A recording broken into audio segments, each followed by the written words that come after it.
All right, and a pleasant good morning to you from Tony'sPicks.com, and welcome to Night Moves here for a Wednesday, April 1st.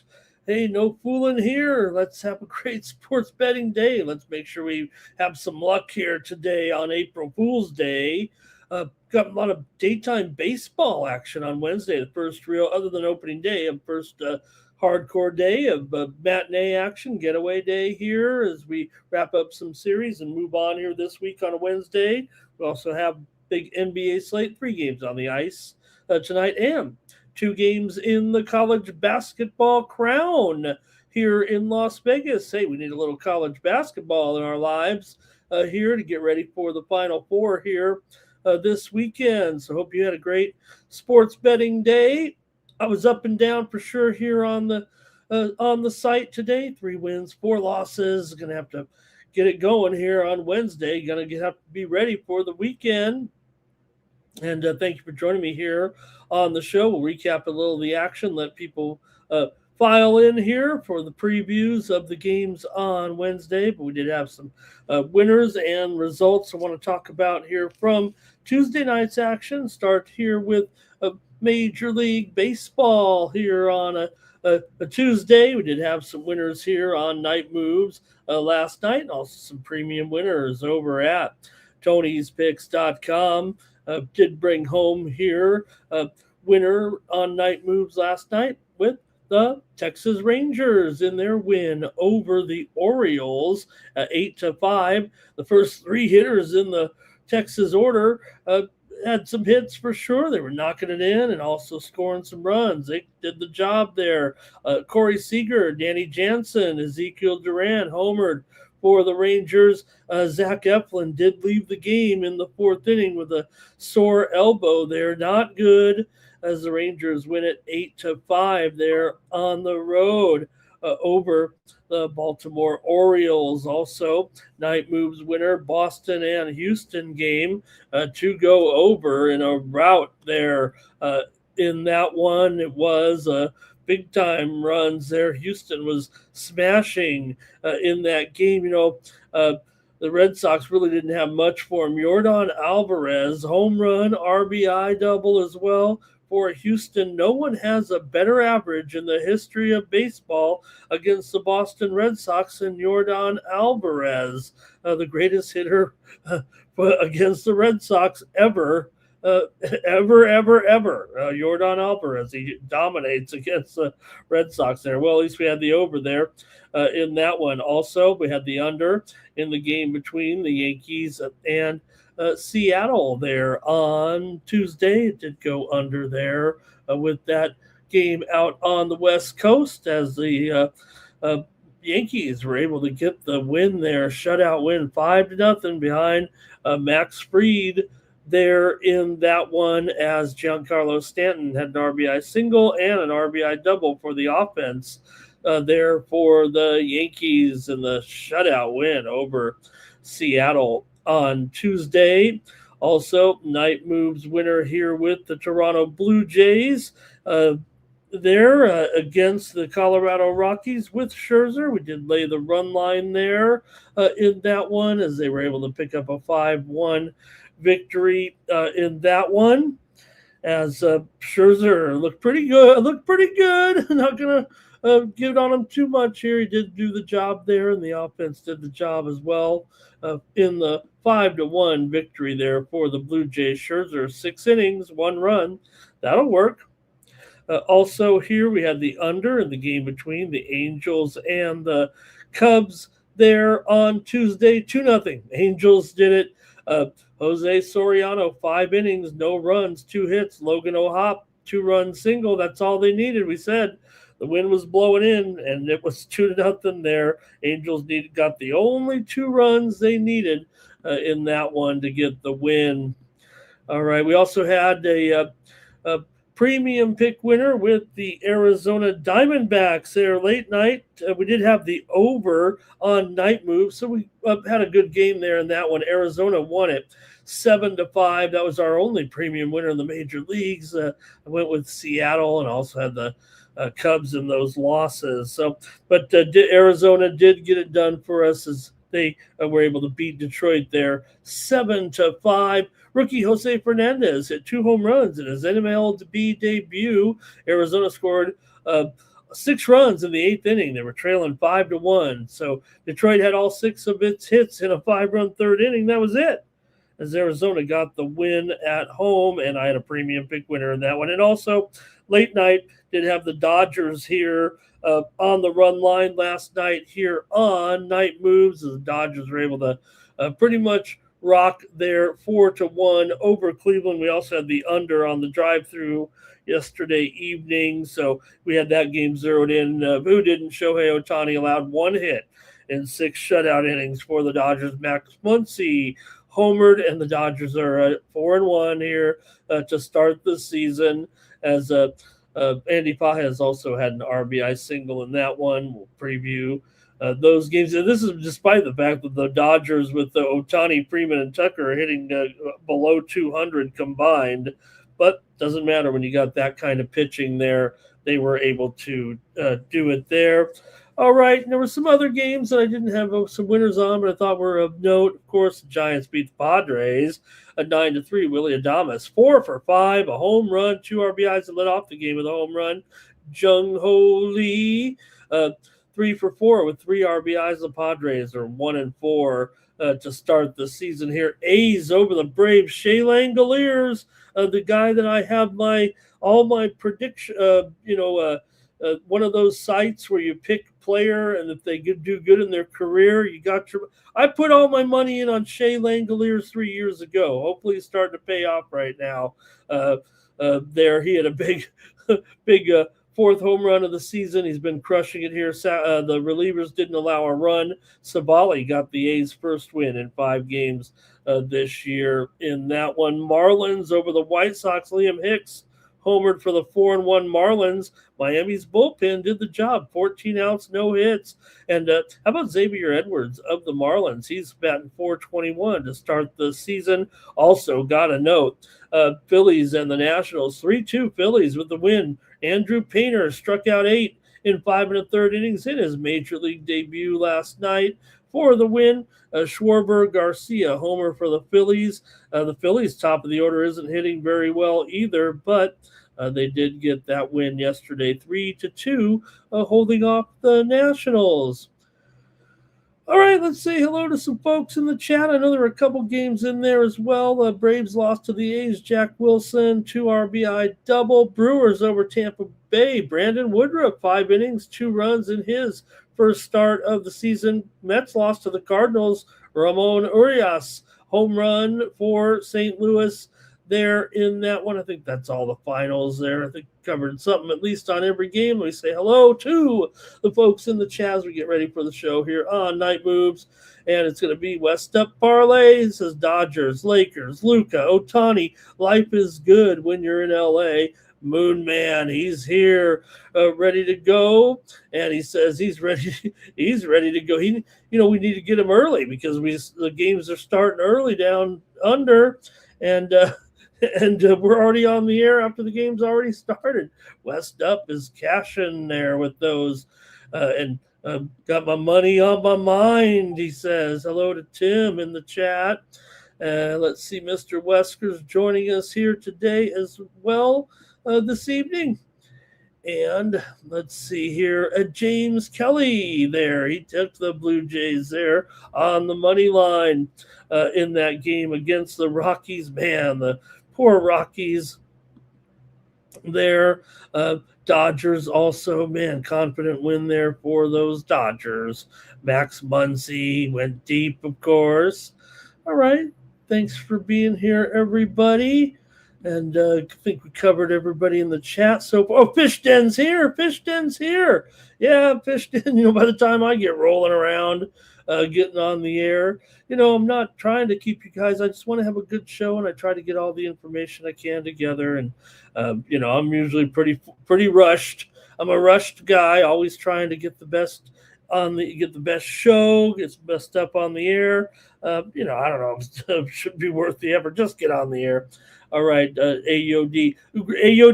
And let me just real quick here. I'm going to get in the NBA segment right now with AOD, and I know why he is so celebrating here right now. No doubt about it. The Detroit Pistons. Let's lead with the Detroit Pistons here. They win their first division title in 18 years last night, wrapping it up in the game against the Toronto Raptors. Great job by Detroit.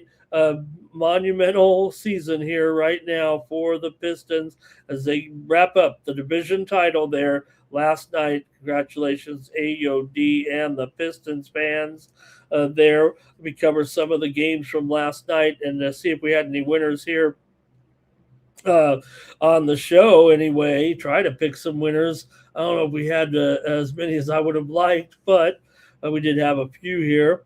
We had the Knicks and the Rockets game to go under as the Rockets were able to get the win 111-94. Houston was 15 of 35 from three-point range, got the win there over the Knicks.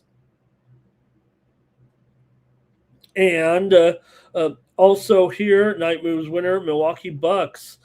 Getting the win over the Mavs, 123-99. The Mavs can't get out of their own way. We had the Bucks here on the show. Remember, we didn't want to preview the game. I was like, what are we doing previewing this game? I needed that win last night with the Bucks. Didn't have a bunch of winners.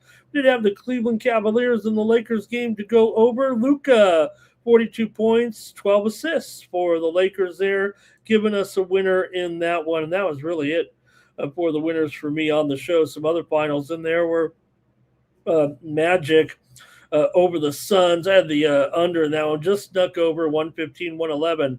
Jalen Suggs, 20 points, 8 rebounds, 7 assists. Magic edged the Suns. They got the money too, and they're in that one.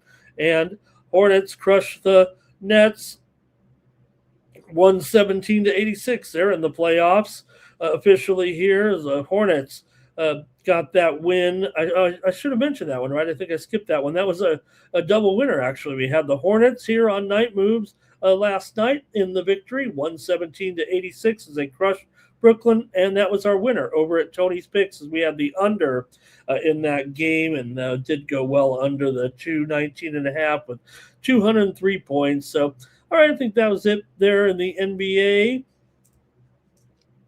NHL Night Move winners, we struggled early but closed strong. Still not a great day. Didn't sweep the board here, or didn't crush like we did those a couple of nights here. We kind of cooled down a little bit. The Bruins, though, did get the win over the Stars. That was our Night Moves winner here last night. It's the Bruins were able to get that win 6-3. They crushed the Stars there.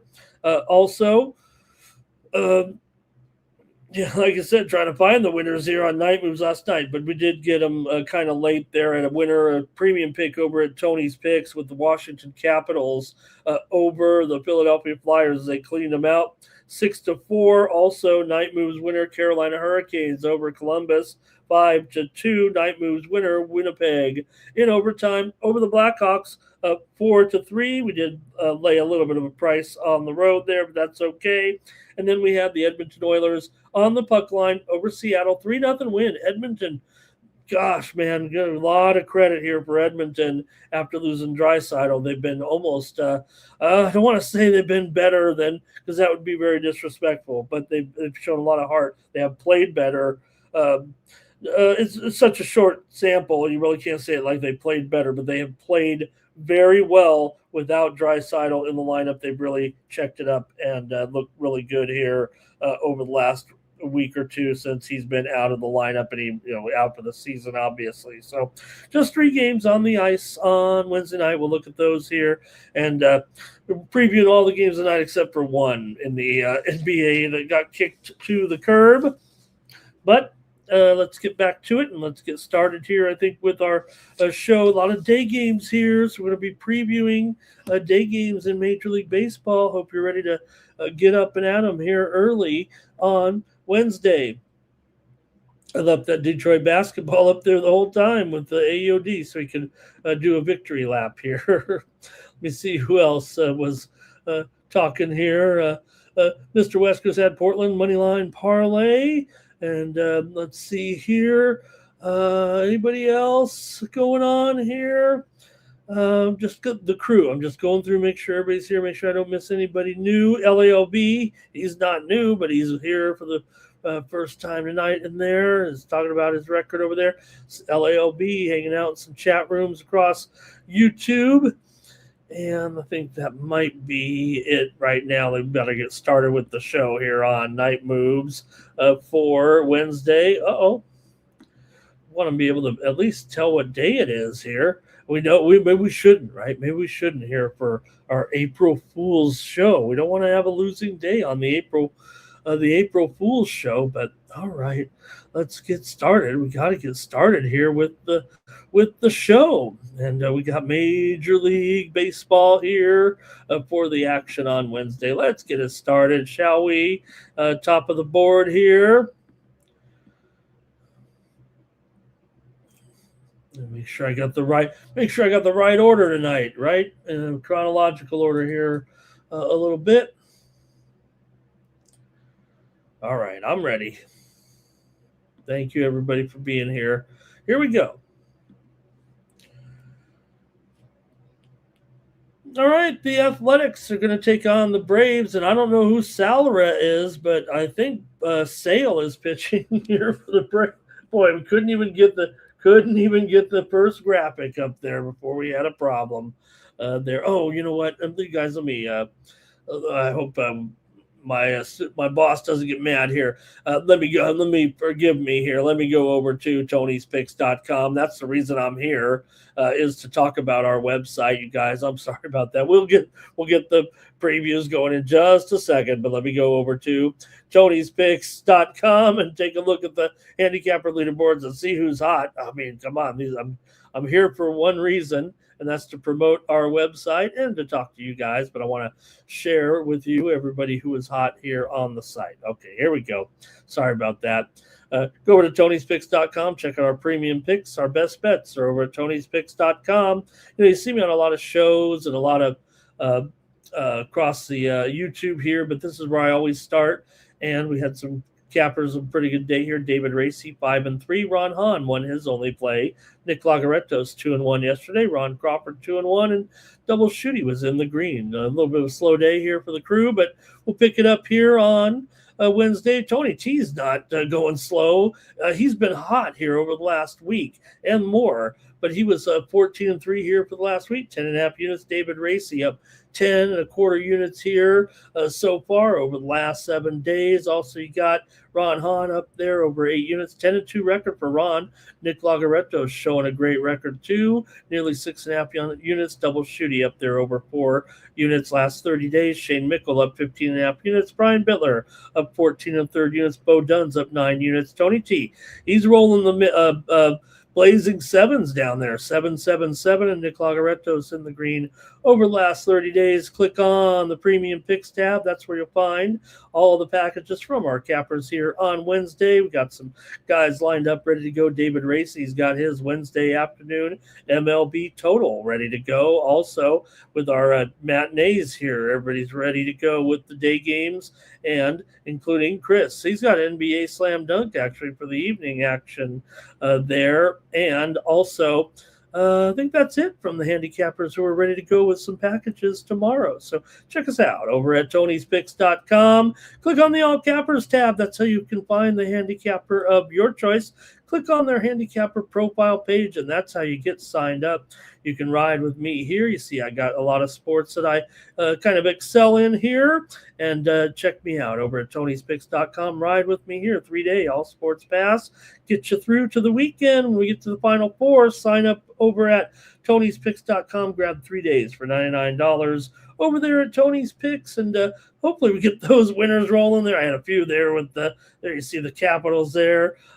Last night we had the Capitals over the Flyers. All right, that's going to do it for that one. Use promo code Tony T at checkout. Save 15% off those premium pick packages here on Wednesday. All right, now I got to get to the action. Oh my gosh, that was really rude of me. We were just about to go there in that one. So, all right, LALB, he loves a little. I love me some Pink Floyd. Also, I'm comfortably numb here right now on the show, actually. And Richie Rich is here as well. So, oh, good. Some people showed up. So that was probably a good idea that we took another minute or two. There's Fish Den. He already had the pick. Sorry about that. I'm going to go right now, get back to the action right now. Teflon to Don. Oh, man, Teflon to Don's here. That's great to see Teflon to Don. How you been, Tef? Right, let me get back to it now. All right, sorry about that, you guys. But Atlanta here is taking on the Athletic. When you look at Athletics and Atlanta, it almost looks like the same team. We abbreviate the Athletics. So hopefully we'll have the LV on there soon. But got Severino here going, 3.6 ERA so far. Chris Sale did sail through that first game, 6 Ks, 1 walk, did pretty good. He's 1-0, 6 Ks and a win so far for Chris Sale. The A's got on the board there, got the win in that game there over the Atlanta Braves yesterday, 5-2. So Braves are on the board here right now with a 1-4 record. The Braves come in 3-2 following the loss, but they won the opener 4-0 in that game. So look, pretty big favorite here. There we go. Make the graphic look pretty. So you got the Sale here and Severino. So pretty good matchup here, but you're still looking at a pretty big favorite here with Atlanta coming into this one. So get ready and make your pick. What I do here in the show here is I go over the game a little bit, make my pick, and I show your picks on the screen as well. So, all right, massive Atlanta guys who are really good against Severino, Olsen, Acuna, Riley, all show pretty good numbers there against Severino in his career. Sale, a little bit misleading. Some the A's bats are weak outside of a couple of guys, though, that have seen Chris Sale. The Braves bullpen so far, 1.7 ERA. The A's not bad out of the pen.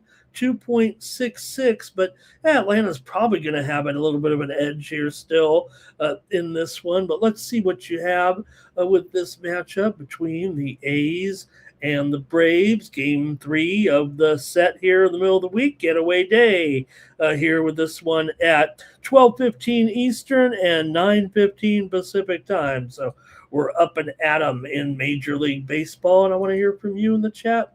Let's get your picks in this one between Severino going up against Chris Sale here. All right. And I'll go back a little bit. I might have missed some here. Let me see what we got. There was Fish Den. He is on the under and also the Nerfy here. Okay. And I saw some others here. Braves run line for Cal Dog. Mr. Wesker's a little nervous about this Braves team right now. Are they going to be, it's been a little bit of a downturn for the Braves, and it's always good when the Braves are good, but so far the Braves are they're all under so far this season, man. 0-5 to the under so far this season. The A's are 1-4 to the under so far this season. I mean, you got to, I mean, you could try to go the other way here and try to be a contrarian about it, but Sale's out there, Severino's out there, a little day game. Man, that seems like a recipe for an under. Timmy says Severino for Cy Young. Give him the A's here. Should be $3 if Sale is so good. He's not going to get the Cy Young award. If he did, what would he do with it? Let's see, Cal Dog, it's the A's. They might go on a losing streak here. Athletics aren't scoring. It's under all day. LALB's got a Nerfy in the under. And, yeah, it's going to do, man. I just got to go back to the well here. It feels like with this under right now. I mean, I guess we'll get an over one day if you're Atlanta, but 0-5 so far for the Braves. All the games have been at home, remember? They played the Royals there. The pitching's been good for the Braves. I think that's one, factor you've got to look at here. All right, it seems easy. Just going to take the under here in this one. Why not? I mean, I am Mr. Under here. All right. I'll just take the under. Next up, I got to tell you guys, I'm not even going to do it because I've got a typo again on the Orioles. I would have showed it on the screen. It just would have been embarrassing to have back-to-back typos. So here we go. Didn't...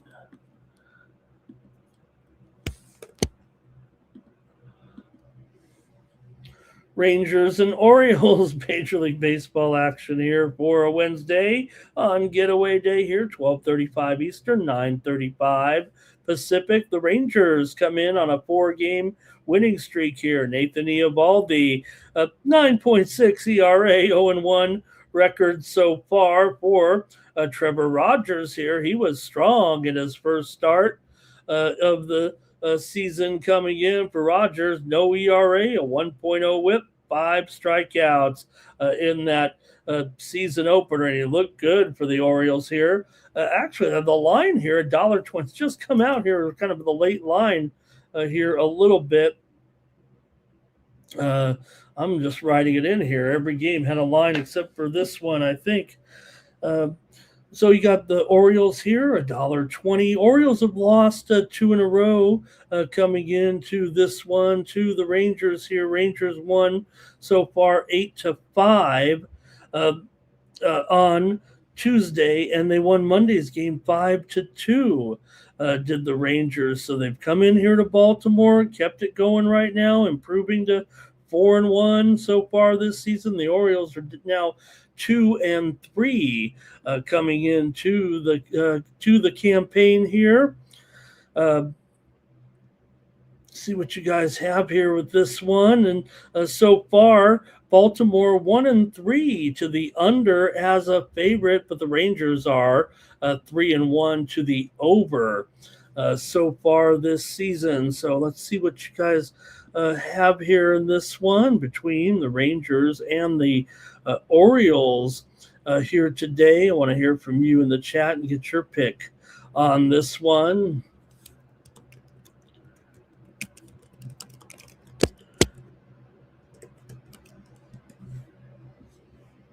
All right. Oops, sorry about that. For the Orioles here, they do have some, or for the Rangers here, let's see, they do have a few hitters trending well in this one against Eovaldi, and also for Baltimore, you got Adley Rutschman, Gunnar Henderson, Colton Cowser, all with some pretty good numbers against against Nathan Eovaldi. So Eovaldi maybe not great against this lineup here. Could be an environment for some runs today. Baltimore's bullpen, 5.4 ERA, kind of in the middle, but the one thing Texas has going, man, Texas bullpen, usually somewhat of a trouble spot sometimes, but so far, 1.33 ERA for Texas. So, yeah, they might have that late game edge here in this one on Wednesday. I think both starters could be vulnerable. We might see some early runs.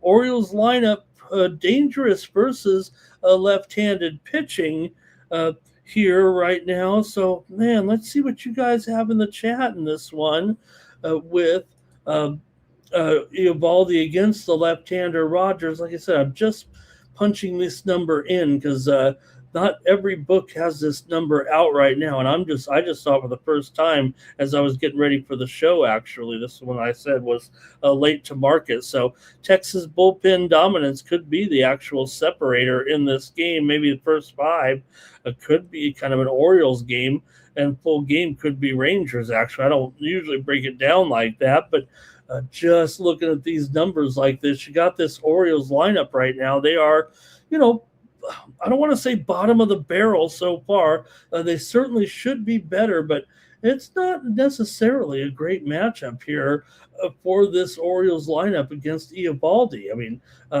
they're really down there, and I don't see really anybody in this lineup that has a decent matchup. Yes, there is some BVP here a little bit for Baltimore. Also a tough matchup, though, also for the Rangers lineup. Not as tough as the Orioles lineup against the Rangers here, but let me hear from you in the chat. Maybe I need to have some advice from the crew on this one with the Rangers taking on Baltimore here. Okay, here we go. Let's go to the chat in this one. I think the difference may show up late in that bullpen. Let's see what you got here in the chat. Mr. Weskers, he loves the day games. I used to love the day games. As a kid, I'd sneak the radio, and it was different back in the day, right? I mean, nowadays you can kind of sneak a radio. I don't know. I used to have a little transistor radio with the diaphragm, called diaphragm earplug, and I'd sit in class and listen to the baseball game, and hopefully the teacher didn't catch me. I'd purposely sit in the back and listen to baseball. And you know what? In life, that was I probably got more out of life doing that, more awareness of the world and education out of listening to baseball, right? All right, here we go. Rangers run line for Mr. Weskers. And Cal Dog likes the Rangers on the money line. And Mr. Weskers says Eovaldi, it gives Texas a true ace here. Eovaldi, Orioles team total over there. Rangers for LALV. And Rogers faced the Twins, not the Phillies, says Fishden. And let's see, no Fishden passing here. Looks like LALB's on the over. Teflon to Don, he says Camille Rocker is going to be in there. I think that was the case. Like I said, I'm starting to see this pitching matchup now. So I agree with you, though. I saw that Camille Rocker was scheduled to be in there. Let me see if I can at least get a little bit of information on that. Like I said, that might be the reason why we're seeing this line not totally available, I think, at every book here right now. So good point right there in that one with Rocker possibly going here in this one. Let me see what we can track down here a little bit.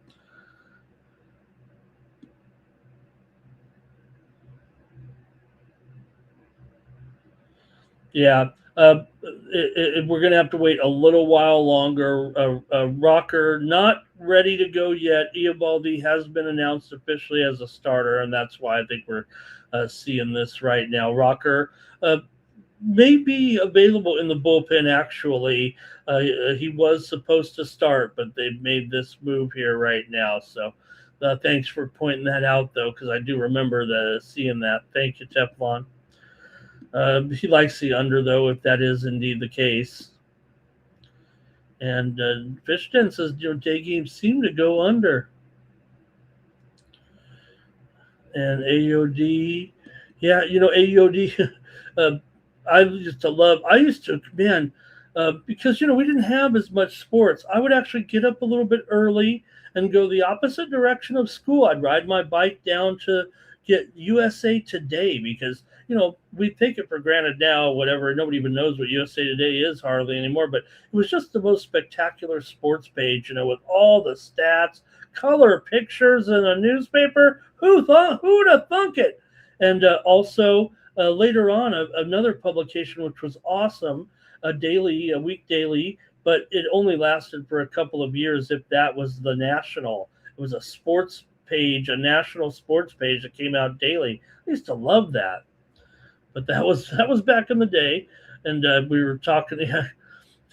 We were gambling on the playground. Cal Dog says, "I'll never forget picking up a preseason NFL magazine called Game Plan, and they had a way to do power ratings. But I was just I didn't know about betting, but they had power ratings, and you'd update the power ratings out of the Game Plan magazine, and it was an NFL style, and it would teach you how to adjust your power rankings. It would it was pretty basic back in the day. This was probably in the early '80s, and it would say like, oh, if you figure out the prediction using an offensive rating and a defensive rating, and if the team won by an extra like 1 to 4 points, you'd give an extra point on offense or another point on defense, and you'd manage the ratings, and that was kind of a precursor, an introduction to handicapping for me, actually. Very interesting you mentioned that, Cal Dog.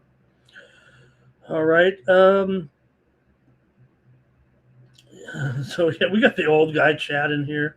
Okay, hey, I got to make my pick here in this one, you guys, right? You guys made your picks here, basically, in the game here between Rangers and Baltimore here. Hey, like I said, so far, definitely a great run here by the Rangers right now to be 4-1. Baltimore, like I said, 1-3 as a favorite here in this one, but the Rangers on a roll here on the road right now, and in this one, oh, pardon me. But let me do it real quick here again. Like I said, I also show Rocker on a few, but what I did was I did a little search there, and the Rangers did announce about I guess after the game that Baldy would start. So I'm just punching it in here real quick. Make sure I get my correct play here because I actually had Rocker in there as well, actually. So all right. And I'm going to take here the Rangers in this one on the road. Give me the Rangers here at even money to keep it going, man. Are they going to sweep them? Okay, I'll take them. Yep. And then Mr. Weskers, one time, and I love getting the sports page, but you know what? Mom wasn't too hip on getting the subscription, the paper delivered. She didn't think it was a great value. That's why I had to go buy it myself. But I must say, I have to admit, I may have stolen the sports page a time or two from someone's porch. Oh man, shame on me. And then the paper boy caught me one time. He said, I wondered who was stealing those newspapers. It was me the whole time. So what did he do? He said, you know what? I need a backup paper boy. You can have a free paper every day if you come be the backup paper boy. So I did. Okay. Here we go. Next up. Daytime action here with the Pirates taking on the Reds. And look at this pitching matchup, huh? Great pitching matchup for getaway day here in Cincinnati. With the Pirates and Paul Skeens, they're 2-3 coming in. The Reds are 3-2 right now, but the Pirates won yesterday in that one by the score of 8-3 to take Game 2, the rubber match here on Wednesday. Pirates are 1-0 as a favorite so far this season. Reds coming in here with Andrew Abbott in this one. Good matchup here. You got Skeens, he does have the 67 ERA so far. I'm going to say his ERA will be lowered here no matter what happens. Uh, we had the rough outing. What can you say? But Abbott didn't. Abbott so far very strong. No runs allowed, 1.33 WHIP, 4 strikeouts in his debut game here. So let's see what you think with this one here today with the Pirates taking on the Reds in a terrific pitching matchup here on getaway day in this one. Uh, Skeens definitely has some of these guys under wraps in the Reds lineup. Marte, Benson, Stewart. Skeens has pretty much dominated those guys. The Reds have some good hitters, but Skeens, he's going to limit that contact. Both bullpens have been pretty solid here so far. Still a big price with the Pirates on the road here, $1.65 against a guy like Abbott, the left-hander. He's no Paul Skeens, but he's definitely a very strong pitcher, man, here. And you got to think pitcher's duel here, you guys. I'm sure of it. I don't want to take under on every game right now, but I got to maybe consider it here. Both teams are 2-3 to the under so far this season. The Pirates are 1-0 as a favorite so far. Let's see how you guys have it, though, in this one with Skeens taking on Abbott here. I'm tempted just to go under, but the Reds on the run line isn't an awful suggestion either here, just because to me it just, Abbott's definitely a credible enough pitcher here that he could hang here against Skeens. Look, Skeens, that was, I think there was a little bit of the World Baseball Classic stuff there, a little bit. Skeens really was all hitched up in those games, and then comes in there in the first game, got the defense let him down, and then he had to come out of the game. He couldn't really even finish the inning because because of the innings that he threw at the World Baseball Classic. You'd think normally you'd just keep your ace in there. He can get out of it, pitch him several innings, keep him in the game, but he just couldn't in that start because of all the work that he had prior at the World Baseball Classic. So, okay, let's hear from you in the chat here, but might be on the under, but let's see what you got. Kind of like these Reds here, but okay, here we go.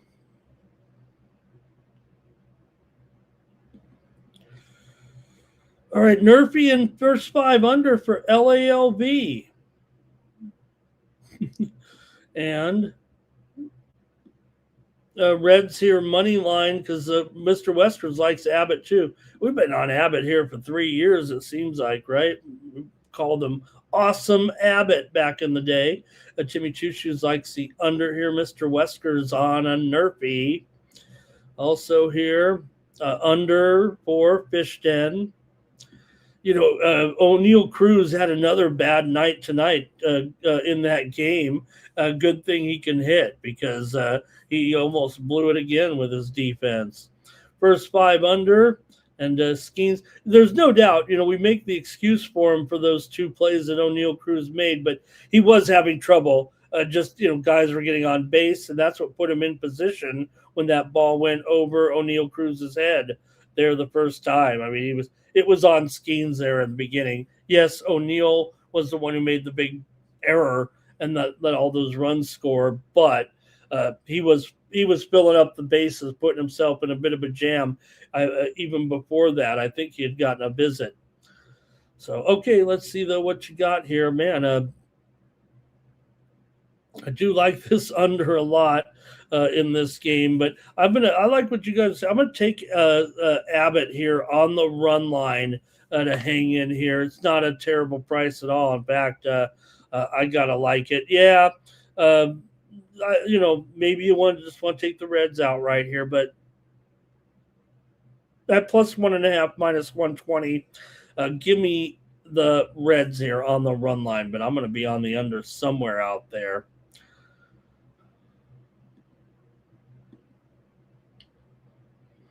The Washington Nationals take on the Philadelphia Phillies. Major League action here for a Wednesday. The Phillies are 260 here in this matchup against Washington. Washington's 3-2. The bats are looking pretty good. Cavalli, 4.9 ERA so far. No record to show for it. Sanchez, pretty terrific in the opener. 0.5 whip, 10 strikeouts. He's 1-0 and looked terrific here for the Phillies, but still 260. This Nationals team's hit pretty well so far. Obviously, this one's going to be a little tougher. Sanchez is trending strong, no doubt about it. The Nationals lineup has been probably overperforming to a certain, but you're not going to knock them here at this point as long as you can get it done and get these wins right now. As the Phillies did win yesterday, 3-2. Nationals won the opener, 13-2. Nationals, like I said, they're 3-2 coming in. The Phillies are 2-3. Phillies are 3-1-1 to the overs so far. Washington 3-2 to the over. So yeah, we've seen runs from these teams. Look, I think Cavalli, has some things going for him here, but man, Sanchez so good. Just such a rough price. Probably still want to roll with the Phillies, but probably wouldn't do it in anything other than a free pick here in this one. But let me see how you guys have it here with this one. I'll go to the chat right away. Okay, here we go. Phillies run line for Mr. Weskers. Fished in, though, Nationals first five. Same for LAOV. Likes the Nats in the first five, but the Phillies in the full game. So basically, man, you like Sanchez to kind of maybe not have not live up to what he's done so far, but have the bullpen kind of come through a little bit. And AOD maybe on the Nats here. And Cal Dog likes the over. Timmy says there's some about this Nats team. You got a guy like Wood in there. He hasn't looked great so far, but it looked like he picked it up there. He's got a home run. Weimer's got 2 home runs. He's been incredible so far. I don't think he's going to hit 800, but he's got some big numbers so far this week. House is okay as well. Lyle, these guys are hitting to start the season there, the top of the lineup. Anyway, is hitting here, but man, Sanchez has been he was so dominant, and I do think here I'm probably going to go with the Phillies on the run line here. I don't think it would make a premium at all, but I'm going to go ahead and take him in this one. I like what the Nats have done too. To me, Sanchez so far, look, he'll wear down a little bit. There'll be times maybe to look against him or at least not want to take him here on a strong run line, but I'm going to do it today. I'm going to go with Sanchez on getaway day in this one coming in so far. 6 innings, 3 hits in that opening game performance. Yes, the Phillies lineup really struggling here. Only a couple guys really doing much so far. Stott hitting well so far. Marsh hitting well. And that's really it. The bottom of the lineup also doing pretty well. But Turner, Schwarber, Harper, we mentioned in the intro, Bohm, they really are not getting going here. They better do it today. I'm going to go ahead and take the Phillies in this one. A little bit square, but really just impressed right now with Sanchez. We'll look for some spots against him, but not in the opening week of the season when the guys are strong early. That's when they're the strongest. There'll be other time you're in travel and whatnot. Give me the Phillies. Run line.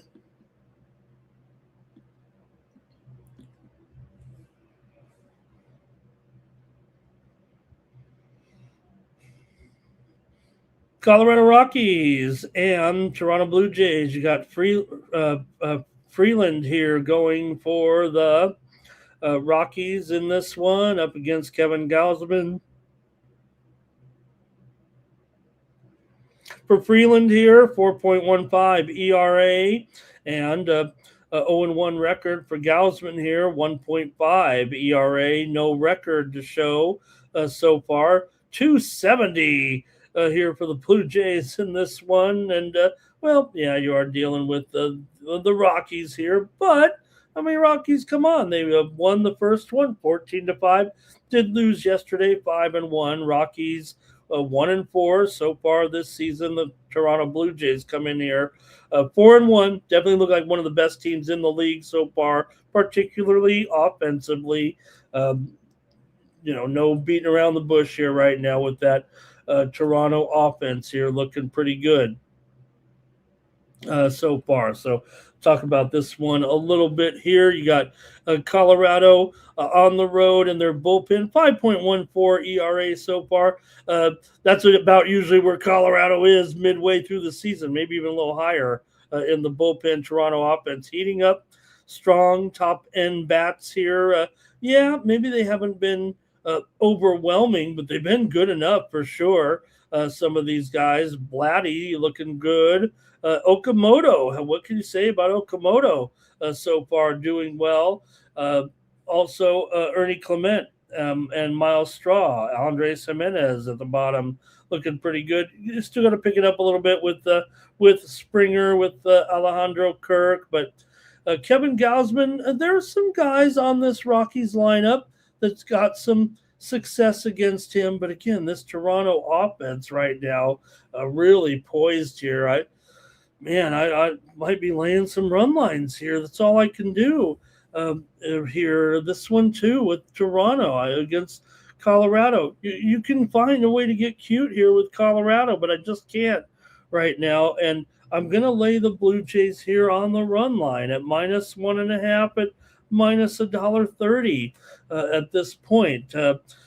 Rockies so far, a couple guys. Okay, we've been talking about Hunter Goodman. I mean, they got a good one here in Goodman. Ezekiel Tovar also, Rumfield looking good, but other than that, I don't know. Karros is an interesting prospect there, batting at the bottom of the lineup, the son of the major leaguer.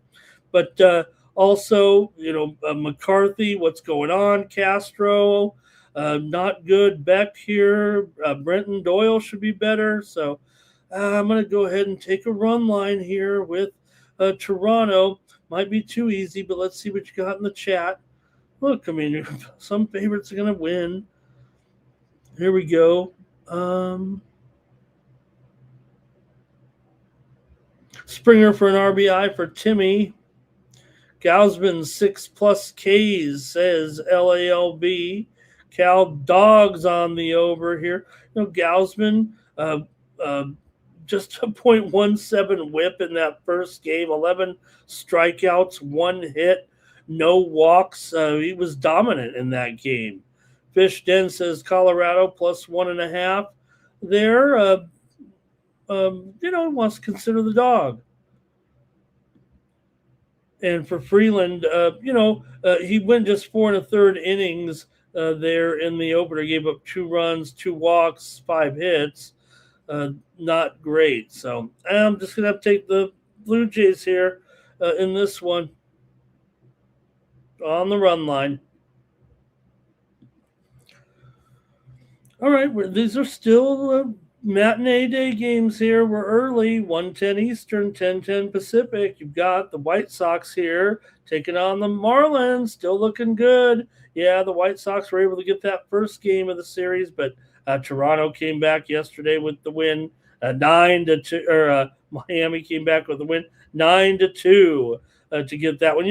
All those first wins for Miami were 1-run games, but they were able to pummel them here. This one, they're actually just so far 1-4 on the run line, but 4-1 straight up. White Sox come in here 1-4 straight up, 1-4 on the run line in this one. White Sox are 4-1 to the over so far. Miami 2-3 to the under for the White Sox here. They got Shane Smith, not good in his opener, 16.2 ERA, but Sandy was great. We've got vintage Sandy in that first game. 7 innings, 4 hits, 1 run, not even earned, 2 walks, and 5 strikeouts for Sandy in that opening game. So pretty good job there. Probably will not keep that up given what we've seen from Sandy over the last season and a half or so. But I don't know. This one, uh, yes, 9 runs yesterday for Miami, but uh, like I said, there are 2 and 3 to the under. I think Sandy's probably going to have a pretty good outing actually here in this one. Let's see what you guys have to say with the White Sox taking on the Marlins. The White Sox bullpen has been pretty bad. 10.45 ERA, 2.27 whip. Meanwhile, Miami, a 0.51 ERA. So low total here. It's justified. Miami could dominate here with Sandy and that bullpen coming into this one. It does feel like under is a kind of a strong play, and I want to go with the under here in this one. Yeah, Sandy's a dollar. What is it? $1.50 there. Yeah, $1.50 on the screen. Yeah, probably could do. I don't know if it's coming back. Let me see how the move has gone so far. Now, the move has been on the White Sox, so let's let it marinate a little bit. I don't know if it can get much lower, really, but, Miami's been looking pretty okay, you got to admit, so far this season. Yeah, they played Colorado on the White Sox, but, you play who you play, and you got to beat those guys, and Miami is doing it so far. So credit to them. Let's see what you got here. Freeland under his outs for LALB. Cal Dogs on the Marlins here. LALB also going to take the Marlins on the first 5 in this one.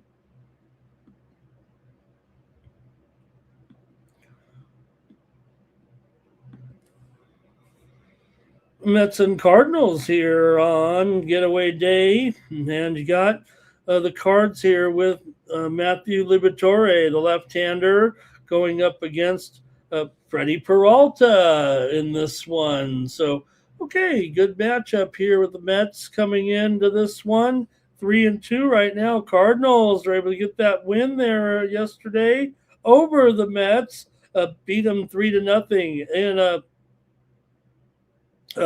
shutout there, as mentioned. For the Mets here, they are 1-1 so far on the road. Mets are 1-4 to the under so far, including 0-2 to the under on the road. St. Louis comes in 3-2 to the over so far in this one for Freddie Peralta.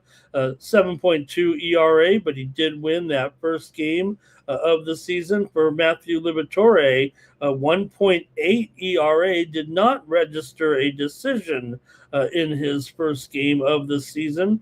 Let's see how you guys have this one, though, between the Cardinals and the Mets. With the Cardinals at home here, pretty sizable underdog against these Mets. The Mets are definitely the better team, but at home here, the Cardinals not, it's been a disappointing run for the Cardinals over the last couple of seasons. Not what we're used to. The Mets get all that money. They're supposed to be able to produce. The Mets bullpen has been pretty good so far, 2.25 ERA. Meanwhile, St. Louis, 6.43 ERA, a little bit vulnerable for sure. Maybe we could see some scoring here in this one.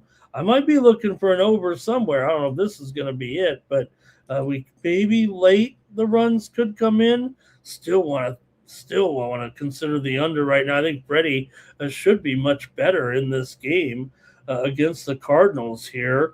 Let's see what you have here. Unders have been a little bit of a story here in the major leagues too.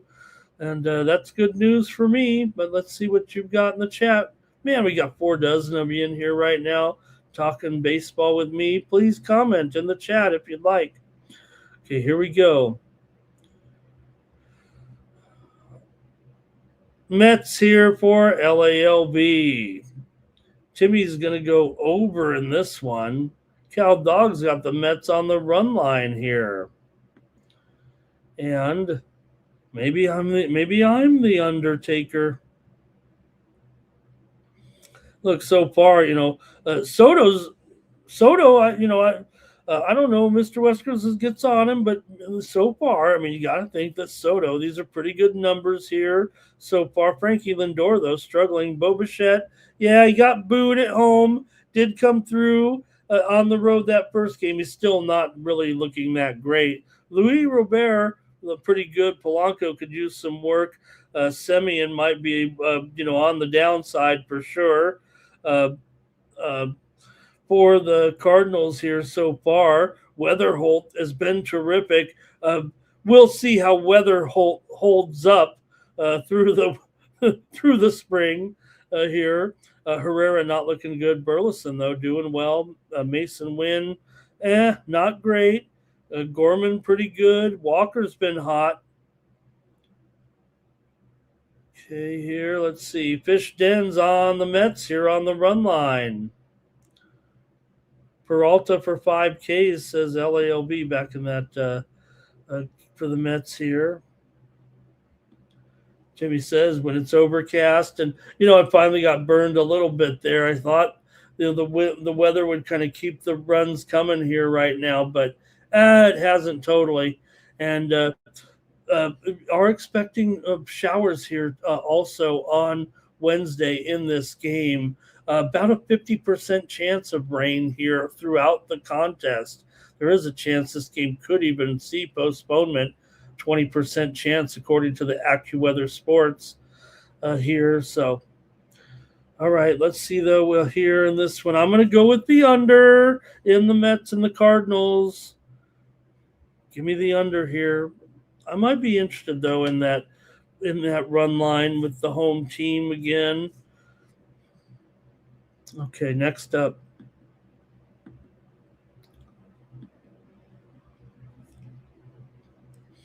Rays and Brewers here on Wednesday with this is a good pitching matchup. You got Rasmussen here going for Tampa Bay. Looked good in his first game of the season. Didn't get a victory, but 1.8 ERA. Same for Jacob Mizorowski, 1.8 ERA. Of course, he won his first game of the season, but Milwaukee's been stronger so far. They're 4-1. Tampa Bay just 2-3. Tampa Bay 1-1 so far as an underdog. Tampa's 4-1 to the over so far this season because of those bats. I told you I've been loving the bats of the Rays. They're not winning them all, but Milwaukee also 3-2 to the over. Tampa just 1-1 over under as an underdog here so far, but both bullpens have been a little bit shaky early, but Milwaukee's has the more explosive offense so far this season. I think the low total reflects the pitching, maybe a slightly into the under due to what we've seen so far from Milwaukee. But like I said, Tampa is certainly producing. It's just that they're going up against Mizorowski here, and pretty good matchup there for sure. I would think here for Milwaukee here, but let's see how you have it in this one with Tampa here and Milwaukee. It almost seems manageable. As good as Tampa Bay has been, the Milwaukee bats have been good enough here that $1.40 might be okay for me. Terang looking good. Yelich has been hot. Bauer's strong so far. Ortiz has been good down there at the bottom of the lineup, and Lockridge as well for Tampa Bay. Yandy Diaz is one of the hottest hitters in the league. Aranda, they've put together a great start at the top of this lineup. Caminero also. Simpson also pretty good numbers so far. So let's see, though, how you have it in this one with Tampa and Milwaukee. I'm taking the Milwaukee Brewers here, by the way, at minus $1.40 or so. I think I have $1.40 on the screen there, but maybe it's a little higher here in a few books. Bovada's up to $1.52. Circa's at $1.36. So we'll see where it lands. But I'm going to go with Milwaukee in this one as a favorite at home. Let's go to the chat.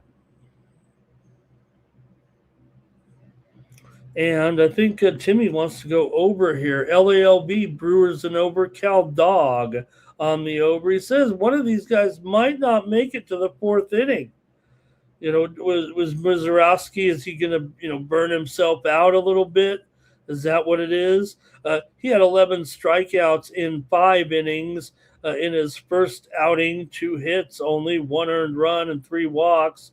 Meanwhile, for Rasmussen, 5 innings, 2 strikeouts, 4 hits allowed, 1 earned run, also no walks. So this is a good starting pitching matchup for sure. And Timmy says doesn't it take Rasmussen a bit to put it together? Same for Jacob. I don't know. These guys so far so good, but first game out of the blocks anyway, huh? I'll take the Brewers here in this one.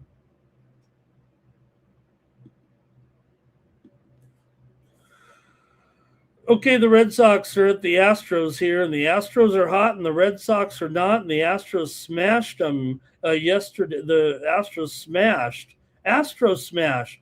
Did anybody play that video game as a kid? I think it was on in television. It was like their version of what was that one where you'd have the ship and it would asteroids where it'd shoot all the rocks, and then they had Astro Smash. I'm such a kid. Okay. Garrett Crochet, $1.50 here on the road. 4-game losing streak. The win was Garrett Crochet. Remember, Garrett Crochet won his opener in a shutout. Looked very strong. For the Astros here, Burrows, 7.94 ERA in his first outing of the season, but Astros here 4-2, 1-0 as an underdog. Boston just 1-3 as a favorite coming in. So far, Houston 4-2 to the over, 1-0 to the over as an underdog. Boston 3-2 to the over so far this season. And see what you think here with these two coming in. And Garrett Crochet, was terrific, no doubt about it.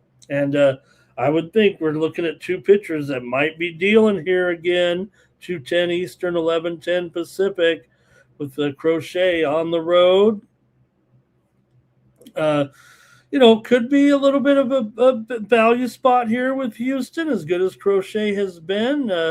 Boston, 4.74 ERA, the bullpen. And they've been having some home run issues as well. So, Crochet can only go for so long.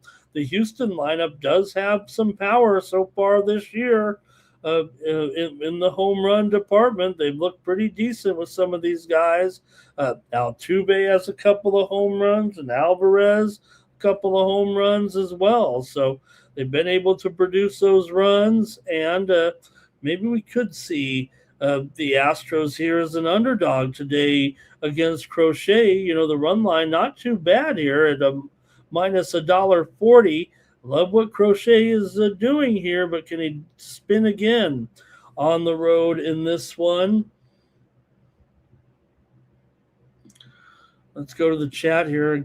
I'd probably just take the under again and call it a day, but got to have a few sides in there. Let's see what's going on. Okay, LALB says the Pitfall gang. That game, Pitfall, yeah, Pitfall. I got that one. That was like a little bit of Donkey Kong-esque, right? Because I think Pitfall, you were jumping and trying to not fall in the alligator pit or something like that.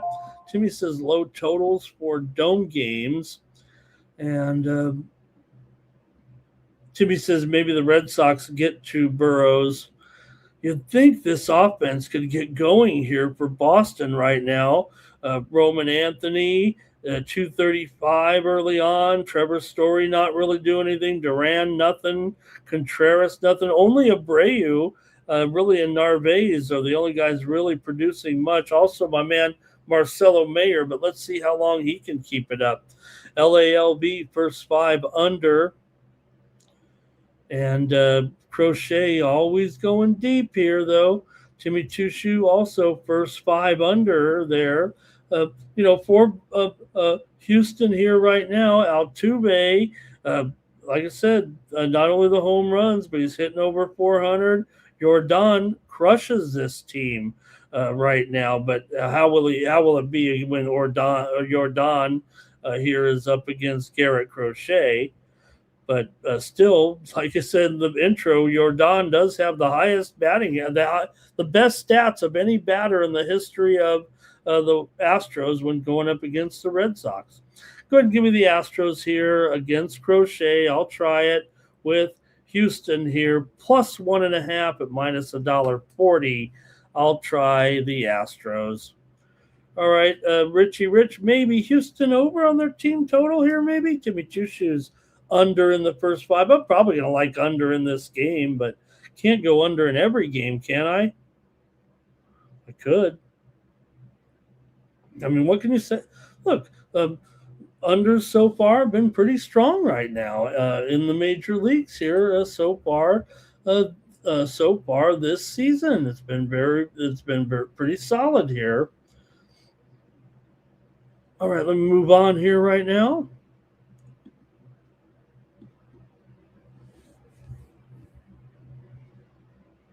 Okay, Angels and the Cubs. I think we did get opening total here actually in this one. I did see a couple of outlaw totals offshore. Let me put it up here anyway. You could tell when you look at a total here. I don't know what the bookmakers are nervous about. We're looking at a 6.5 here, so you can figure out what's going on in this one. I think it's 6.5 flat right now. Let me see here actually. It's even shaded to the under. Look at this right now with Kikuchi, and it is Kikuchi and Boyd. So I don't know if it's the best. The overall that might be just showing exactly what is going on actually in this game with this total as it is. So the wind is blowing in from left field, 15 to 16 miles an hour. Temperatures here in the low 40s. For sure. A nice day, sunny day, keeping the clouds away. And Boyd here, though, $1.60. The Angels won it yesterday to improve to 3-3. And, the Angels have had okay starts before, but Kikuchi, 4.15 ERA in that first start, 2.0 whip, 3 strikeouts in 4 1/3 innings, 8 hits allowed. For the Cubs here, for Boyd, did not look great in that first outing. 7 Ks in 3 2/3 innings, but 6 hits and 6 runs allowed in that one. So the Cubs here come in 2-3, Angels 3-3, Angels 2-4 to the under so far this season. The Cubs are 2-3 to the under so far this season. Let's see what you guys think here of this one. When the Cubs take on the Angels here. Interleague action here for Wednesday. And, for the Cubs here, Boyd definitely has some of these Angels batters under his wraps in the past. I think he's got a little bit of an advantage there, but the Angels bullpen has been decent. It's just that the lineup has been, I don't want to say inconsistent because I don't know what we're really expecting from them, but Trout has looked strong. Shannell has looked as good as well, but the rest of the lineup leaves something to be desired. Darno's been good, and Joe Adell's been okay, but Neto not so great. Soler no good. Mancada not great so far for these Angels here. Meanwhile, for the Cubs, the averages aren't necessarily there other than PCA. They are, consistent. Breggs already has a couple of home runs. Ian Happ has 3 home runs as well so far this season. But let's see how you have it here with the Cubs and the Angels. It's pretty pricey there with $1.60 here in this one. And, the score was 2-0 yesterday. The wind was totally blowing in just like it is here. And you got 2 left-handers going. So, you got the right-handed bats. They're going to be swinging right into that left field, right where the wind is coming in on them. And you know what's going to happen here. Come on. This is going to be under City in this one. I can't do it. I mean, we did it yesterday. We're doing it again. We got to go up. You got to go under. You just got to go under in this one. That was my Higgs. Higgs, you out there? That was my Higgs. You just got to go under. We did yesterday. We're going to do so again today. I'm going under in this one. We'll see what the chat has to say, though. Timmy says, Boyd minus 60 here. I mean, what can you do, right? Cal Dog says that's enough for him. He'll take the Angels. Timmy, those on the over here. Cubs for LALB. Fishden says it's bad weather. It's bad weather. Cold and windy, but no, I don't think any precipitation expected here. It's supposed to come in a little bit. I mean, I don't know if it's rain coming in. The clouds are coming in at the end of the game. I didn't look any further than that. Didn't figure I'd need to. And Timmy says these guys are just getting shelled here so far.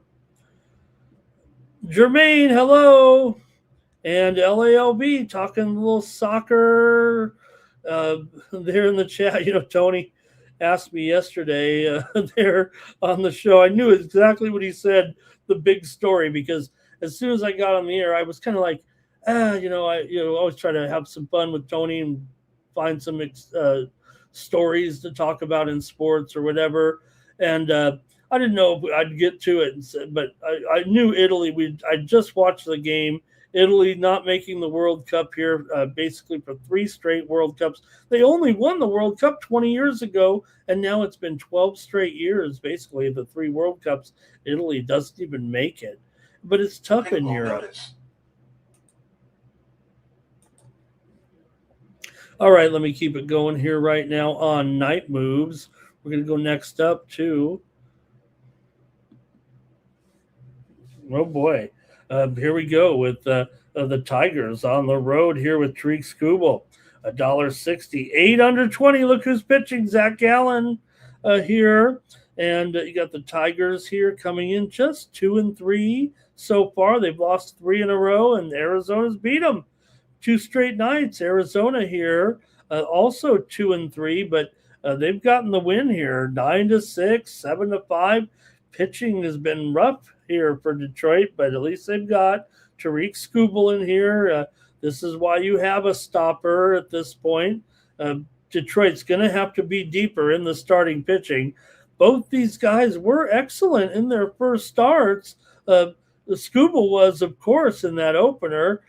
6 innings, 6 strikeouts, 3 runs, none earned there. But Gallen, 4 innings, 5 hits, 4 runs there. He's got a 9 ERA. So I was just kidding, of course, trying to have some fun with our man, Zach Gallen. But yeah, not so much so far with the 9 ERA.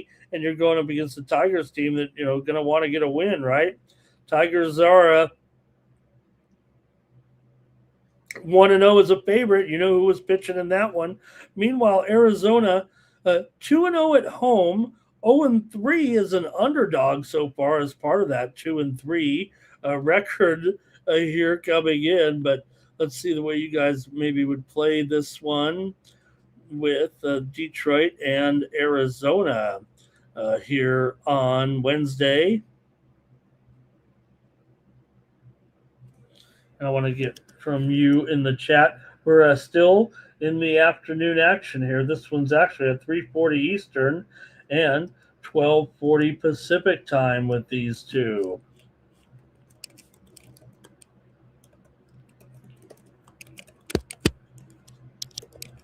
Okay, let me look into this one here a little bit deeper, though, actually. Want to look at maybe what these lineups have been up to so far. For Detroit here, Colt Keith been really terrific so far, and McGonigal, this top of the lineup, has been very good. The rest of the lineup, not so much. Dingler, though, still producing. For Arizona here, steady, but nothing overwhelming. Gabe Moreno has been interesting so far. He's been hitting. Barossa also, but here at the top with Kettle Marte and Carroll so far, serviceable here it seems like. This one seems like starting pitching driven and a little bit of a contrast in the bullpen. Both are kind of pointing the same direction. Skubal's a hot pitcher right now against this lineup, and well, Zach Gallen's actually had some struggles against some of these guys, so may have to go with Skubal to get it done. It is $1.60 right now. Uh, Arizona, look, this price is pretty strong there with a favorite, but got to have a nobody has any respect for Gallen. I know that. Skubal's dominance is real, no doubt. Arizona bullpen, 8.16 so far. Detroit bullpen, 3.21. So I think it all is kind of pieced together here for Detroit a little bit at $1.60. Arizona's lineup should be more explosive top to bottom, but it just hasn't quite been that way so far. Detroit still inconsistent, generating runs against quality pitching, but are we really putting Gallen here in that category? In early innings, Skubal's going to control this game. It's going to be low scoring. Arizona may start to adjust in the late innings. We may get a bit of a variance spike with both bullpens kind of vulnerable right now. It is 8 under 20, so it does kind of show that maybe the runs are still going to come here in this one. So, all right, let's see what you got here. Diamondbacks, better offense. I think better offense. Let me see how I'm rating them right now. I don't want to get carried away if I've got them a little bit lower here. Okay, there we go. I've got Arizona right now basically a top inside the top 10, probably top 7. I mean, it's going to be tough against Skubal, no doubt about it. And meanwhile, for Detroit, I've got them, not in the bottom 10, out just inside that, though, probably top 20, if you want to call it that way here. So Gleber, good numbers here. Torkelson could have a good one. Dingler also here, pretty good. Torres and Dingler could be shaping up here for an okay outing in this one. So, all right, I got to stop dilly-dallying around here with these two. I'm actually going to take the over in this one with Detroit and Arizona. Give me the over here. Skubal should be awesome, but I'm worried after that what we'll see. We could end up still getting runs. Arizona's 4-1 to the over so far, 2-0 to the over at home. Detroit 3-2 to the over, 1-2 to the over as a favorite. I'm going to take the over in this one, even with Skubal in there. All right, here we go. Tigers here for Cal Dog. Tigers team total over for Timmy. LALB, maybe it's this game. Nerfian first 5 under. Fishden said he's on the over in this one as well. How about that?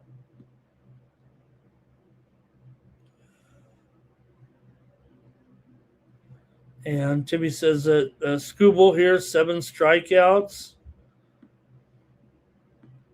Okay, I'm on the over. I'm on 1 over at least.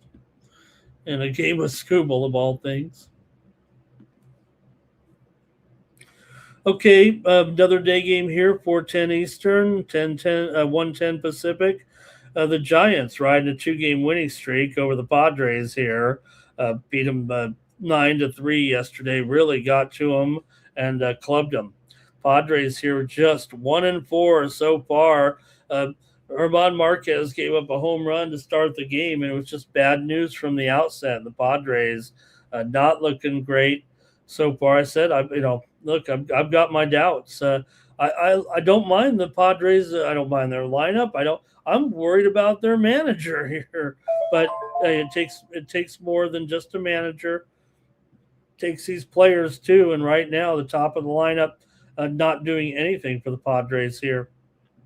Cronenworth, Tatis, Machado, Merrill, all hitting round 215 or so, it seems like.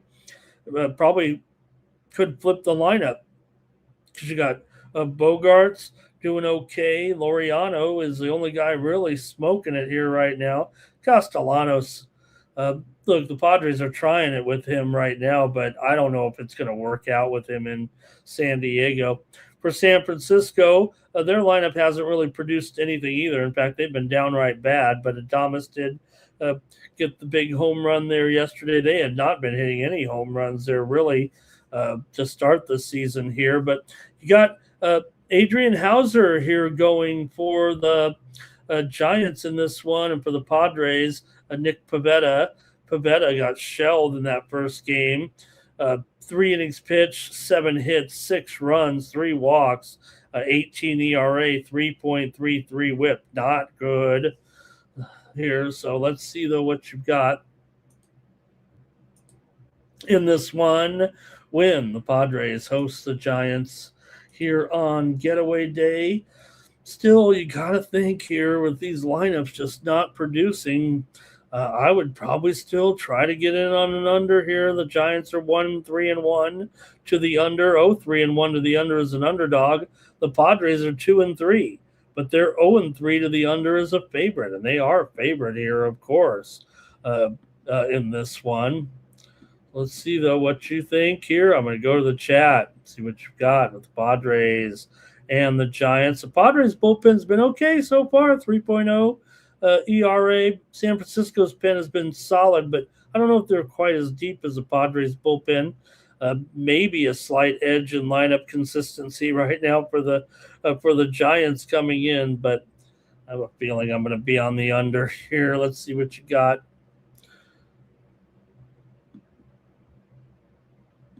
Okay, it's going to be LALB, I think, on the under. AOD's got some Mexican food just came in via Uber Eats or something here. Timmy says Pivetta and the Padres in this one as a favorite. Cal Dog says over Padres bats. Remember to hit. Yeah, right. LALB first 5 under. And Timmy says just going to fade Hauser here. Yeah, I mean, anybody should be able to get to Hauser here, but man, I'm just going to take the under here in this one. Give me the under with the Giants and the Padres. Come on, Padres. Jeez. 1-4 in desperate need of a victory here.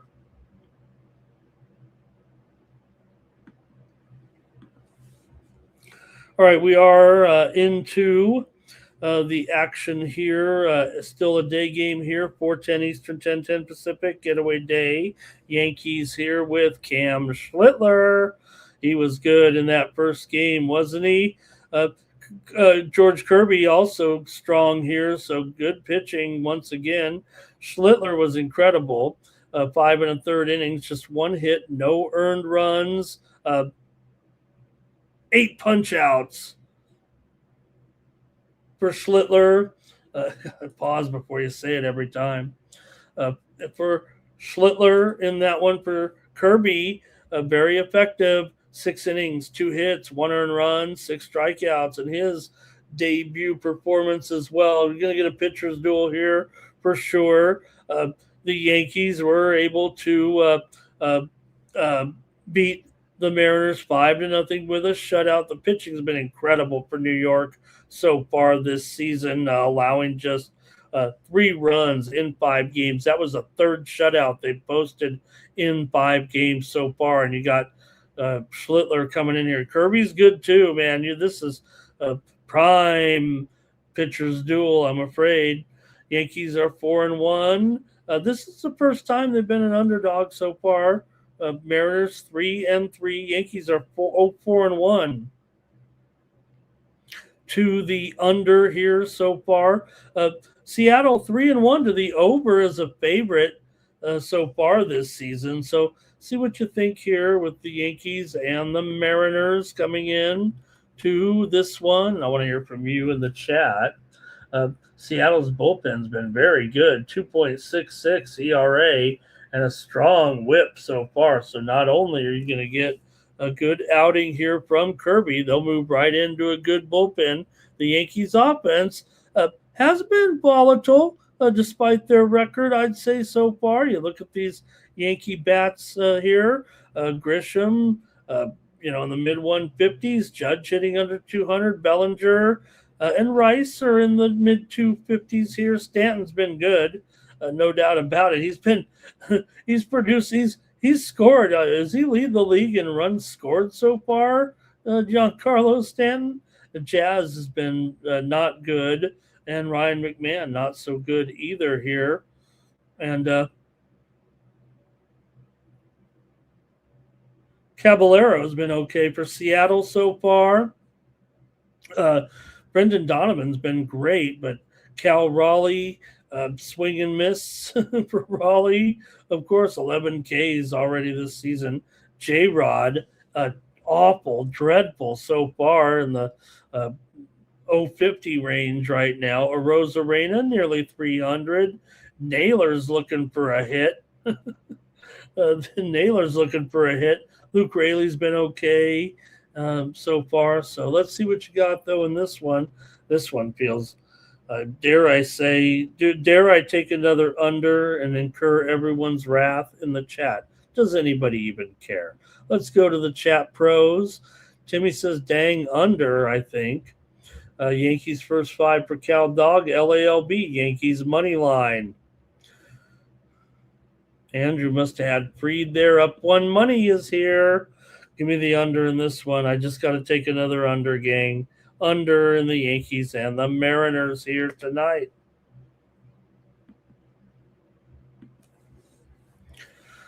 All right, the Twins are on the road taking on the Royals, and we're here in late afternoon. This is a night game, 6:40 Eastern, or 7:40 Eastern, 6:40 local, 4:40 Pacific time, with the Twins coming in here 1-3. The Royals are 2-2. Royals have won them both so far in this series, or won the first game of the series, 3-1. This is game 2 actually of the series here, a night game.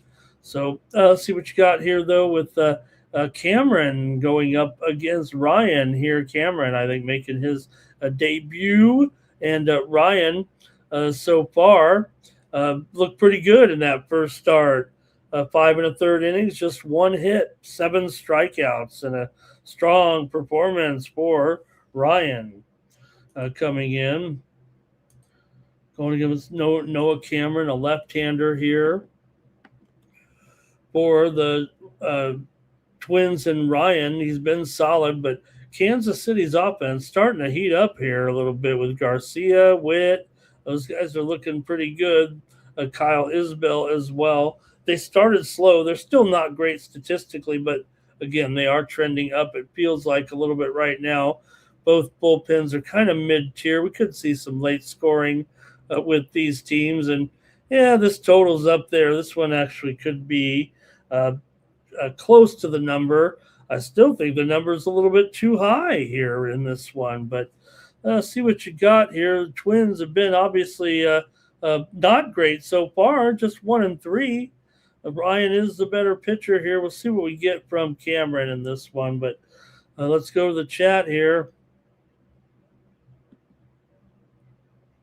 Nothing from the chat in this one. So, no, LALB does like the under here. Yeah, I probably do too, but like I said, we haven't seen Cameron yet. But so far, Kansas City 0-4 to the under so far this season. Minnesota 1-3 to the under. So, gosh, it's hard to just keep going to the well right now, but hey, I just pick sides and totals on these games. And, Minnesota, they should be okay here with Ryan in there. But once we get to the bullpen, what are we going to get? I'm going to go under again in this one, Minnesota and Kansas City. Man, I'm going to be on the under in the salami tomorrow. Cameron was bad in spring training, says Fish Den. And Timmy says, watch out. You might have some weather conditions here tonight in Kansas City that could affect things here. Let's see what the weather is like here. Terrible conditions in this one. Clearly a big chance of rain here, well over 50%.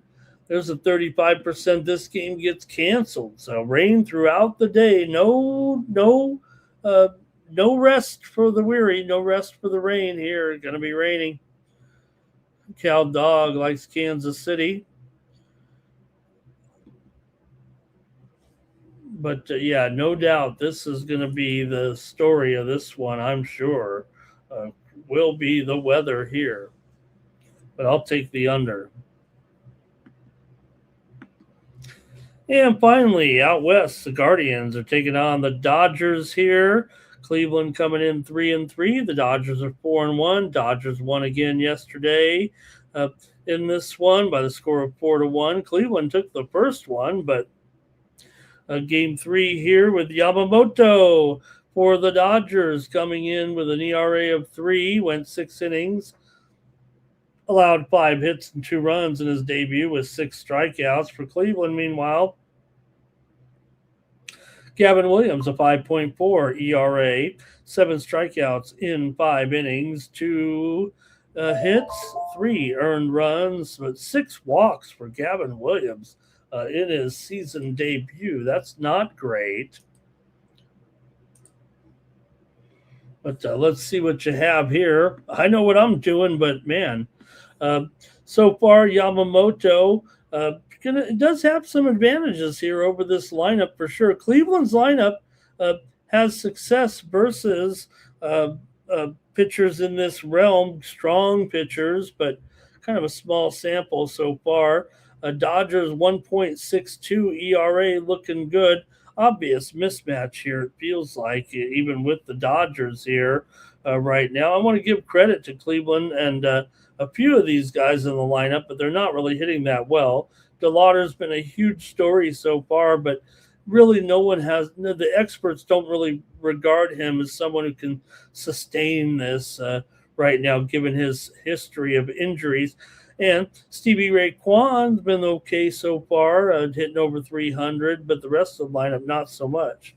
Dodgers, meanwhile, yes, having trouble at the plate here right now. Nobody's really getting it together, but I'm going to go ahead and take the Dodgers on the run line here in this one. Give me LA.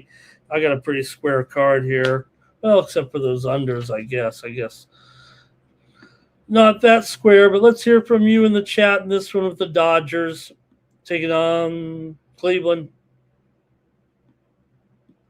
Yamamoto 7+ Ks for LALB. Timmy likes the over here.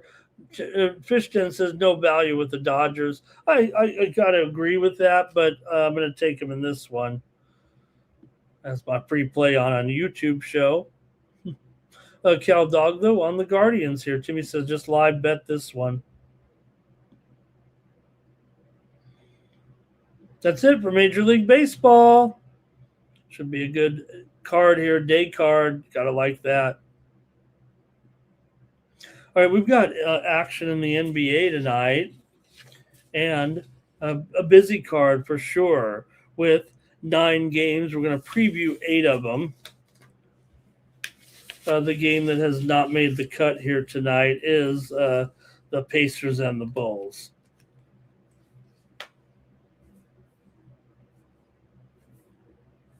Let's get to it.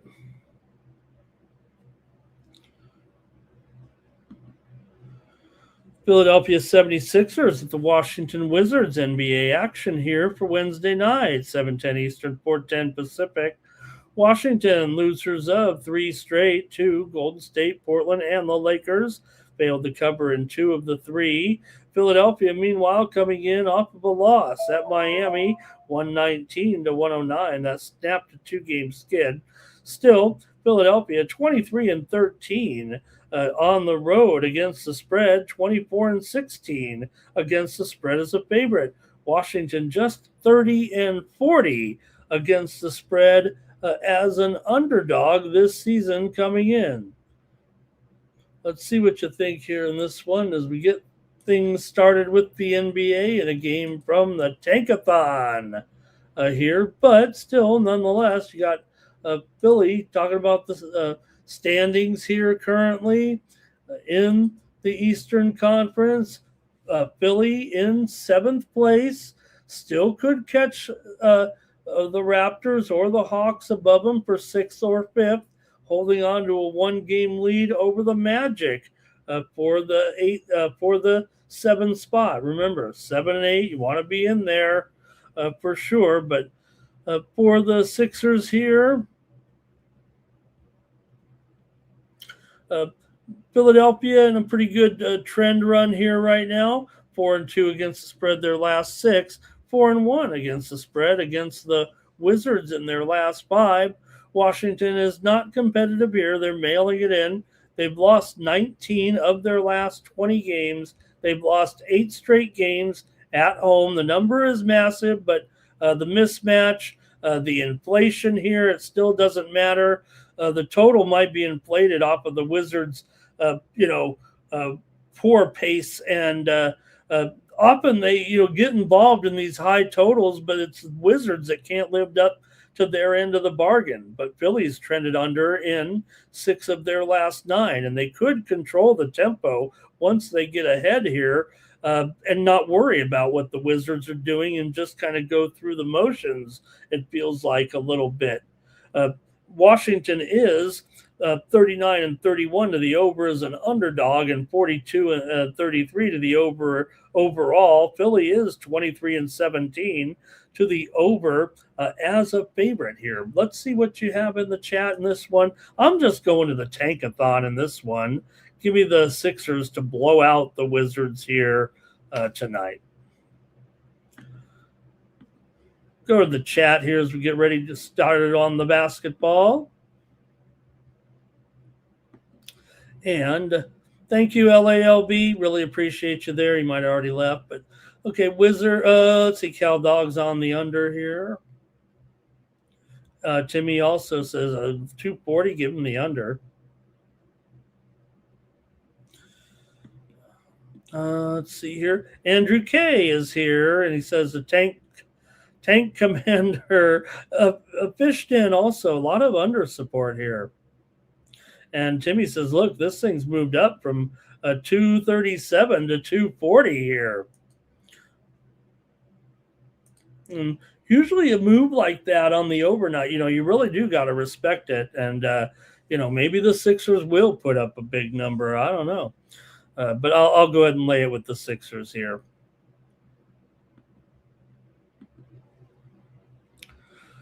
All right, Hawks and Magic right now. The Hawks have won a couple in a row again, and just in time, right, talking about what's going on in the Eastern Conference.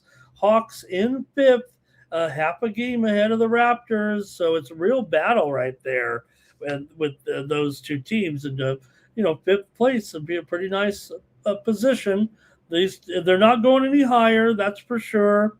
Not for sure, but they're not going any higher than this.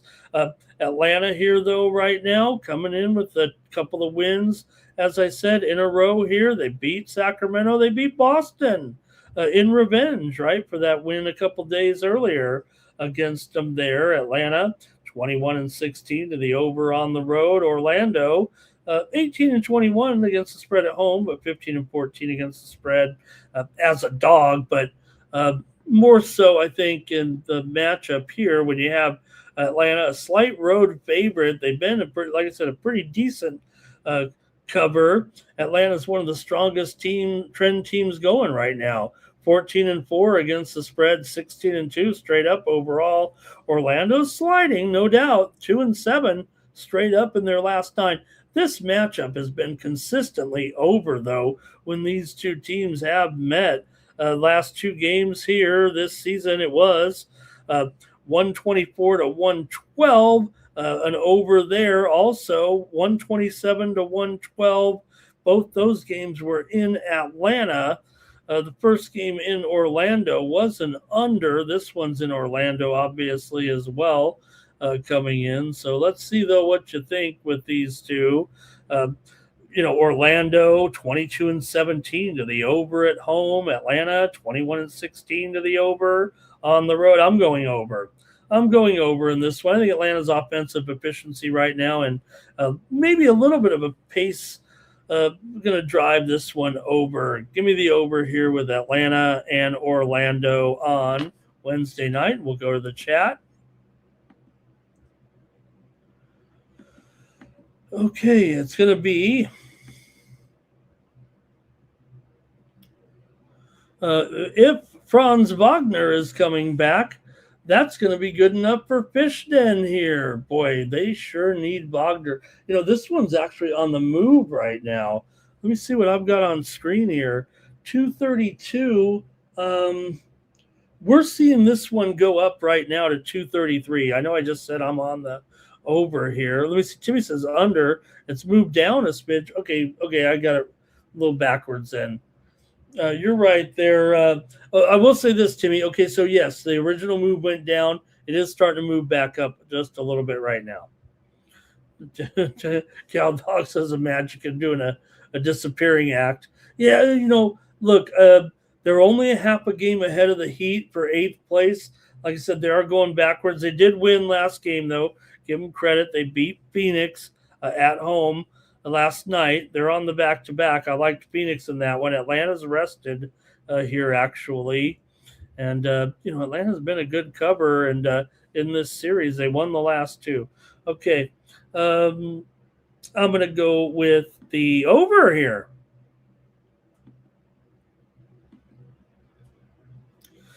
All right, Celtics and Heat in this one. The Celtics come in here off of a loss. They've won 3 of 4 wins over OKC, Atlanta, and Charlotte, but they lost to Miami. To Atlanta. Miami, meanwhile, comes in off of a win over the Sixers to snap a 2-game losing streak. The Heat right now are in ninth place, a half a game back of the Magic. Very important game for them. They're underdogs here to Boston. Boston's not necessarily a terrific cover in the last few games, but yeah, they're still 24-14 against the spread on the road. But Miami, 22-16 against the spread at home here. Also, Boston still 12-26 to the under on the road, 18-35 to the under as a favorite. Miami does trend over, no doubt about it, but got Boston here. They are 8-2 against the spread in their last 10 games against the Miami Heat. They've won 9 of the last 10 meetings as well. Miami just 2-7 straight up in their last 9. Boston's gone under in 5 of their last 6. Miami just struggles offensively with Boston. Mostly Boston's won 3 straight meetings here this season. Right now, they won 98-96. Back in early February, they didn't cover 5.5 in that one at home. Miami lost 119-114 January 15th, and Boston won 129-116 back in mid-December. So look for Boston here. They're pretty much locked into the number 2 spot. I don't think the Knicks are going to catch them here over the final 7 games. They're not going to catch the Pistons, who clinched the division title, and they're going to finish on top of the Eastern Conference. Maybe the matchup does favor Boston. The Heat needs it. The Heat wants it. They don't need it. They're in the playoffs. Like I said, you want to get to 7th or 8th place here. I'm going to take the under in this one. I got to take the under the way Boston rolls. Give me the under here with this one. In the chat here, it's Celtics second quarter for AOD. Celtics first half for Cal Dog. Timmy says, you got the Celtics here. They're finally healthy. And, it's going to be great for their long-term prospectus here in the postseason. Jason Tatum, probable in this one. Harper, questionable. Vucevic is still out. Normie Powell is out for Miami, and that's been a factor. Andrew Wiggins also questionable here. So I'm going to take the under in this one. Fishden's going also with the under. Says Boston can slow the game down.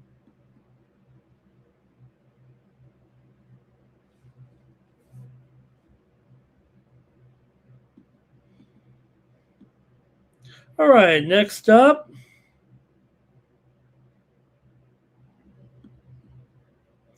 Milwaukee Bucks are taking on the Houston Rockets here, NBA action for Wednesday.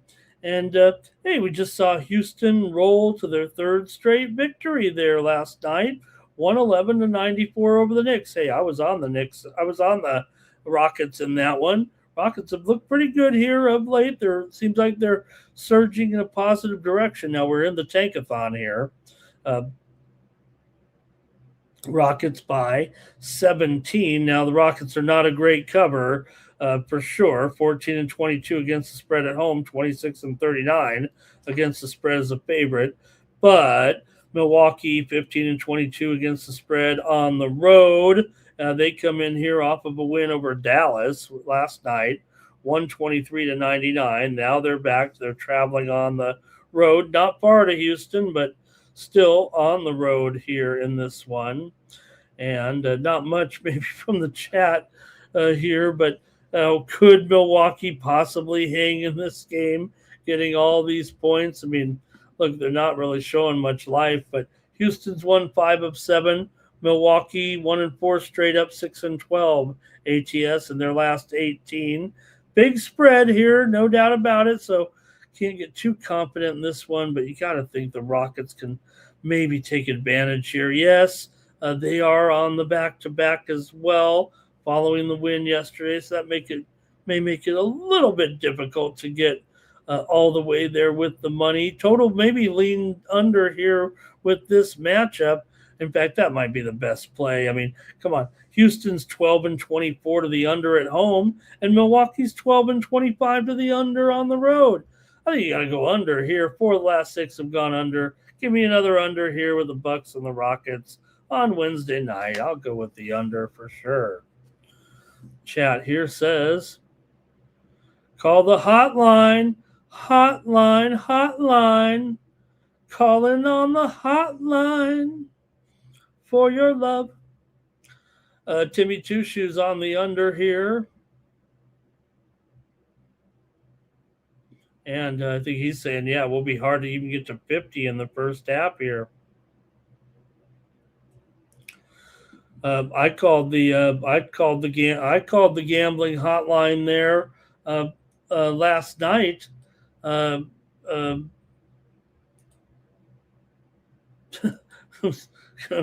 Make my joke there. I called the hotline there last night, and they gave me the Knicks.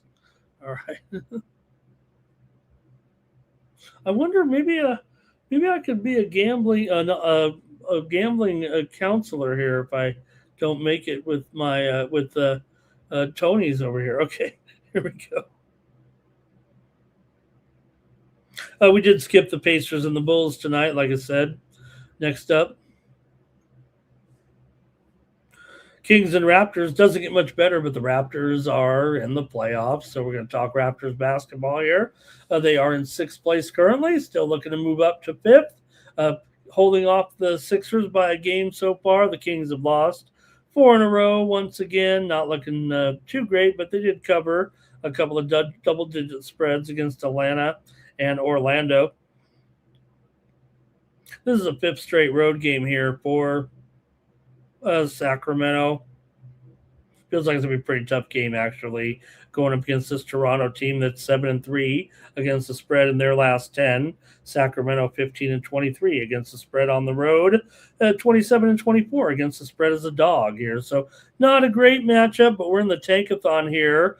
I think Toronto, look, I've adjusted my numbers for the tankathon. I got Toronto here by 16 or so, but I don't know if that's the best pick here. I'm going to go under as my pick in this one.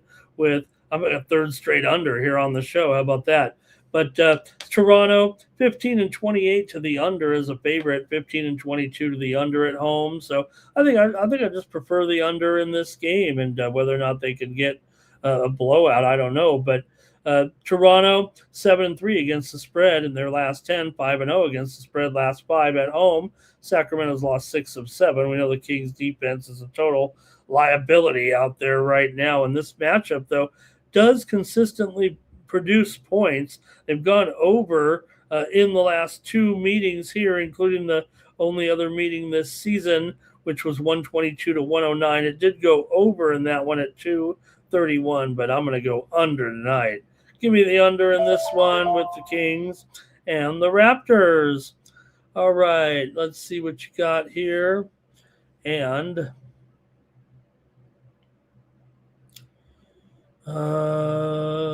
Raps should cover this, says Timmy. That's it from you guys in that one. I'm just I'm taking the under there with the Kings and the Raptors in that one. Okay, next up. The Knicks are taking on the Grizzlies here, NBA action for Wednesday. You've got the Knicks here favored by 14.5. We're in the tankathon here.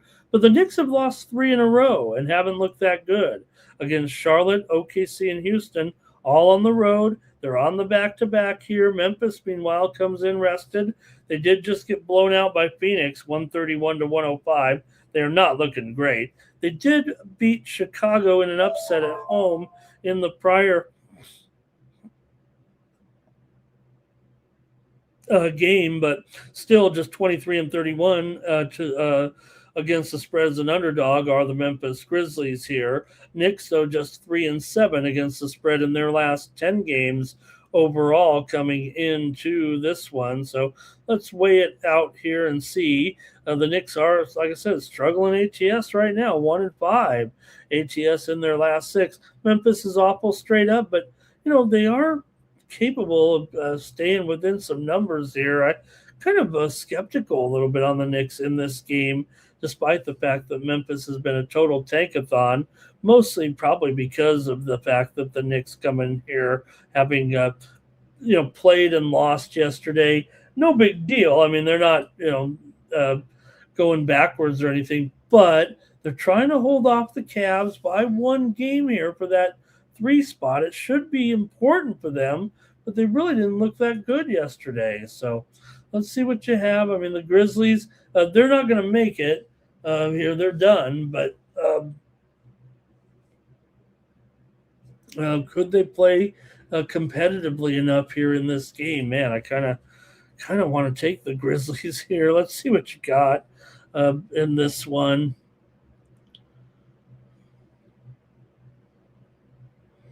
If anything, I'd probably just end up on the under again. But Knicks are 17 and 23 to the under on the road, but Memphis is 21 and 16 to the over at home.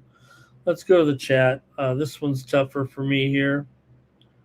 Knicks first quarter for AOD thinks they'll be winning in the range of 38 to 17 there. And also, Jimmy says under. No reason these guys go over. Want to say hello to Tom Leach in the chat. He's bringing us some KBO tonight. Thank you, Tom. I really appreciate that. Says LG Twins on the run line. Lodi Giants, money line. Thank you, Tom. Thank you, Tom. Sorry about that. Really appreciate that. Nice touch there, Tom. That only makes that only gives me a second to try to delay my pick here with the Knicks and the Grizzlies, I guess, huh? I'm going to try the Grizzlies here, plus 14.5. Knicks need the win. They should be much, much better than the Grizzlies right now. I'm going to try the Grizzlies here, even in the tankathon. And good. Yeah, Timmy, I'm probably going to be on the under again. I might be under in all these games except for that Magic and Hawks game, but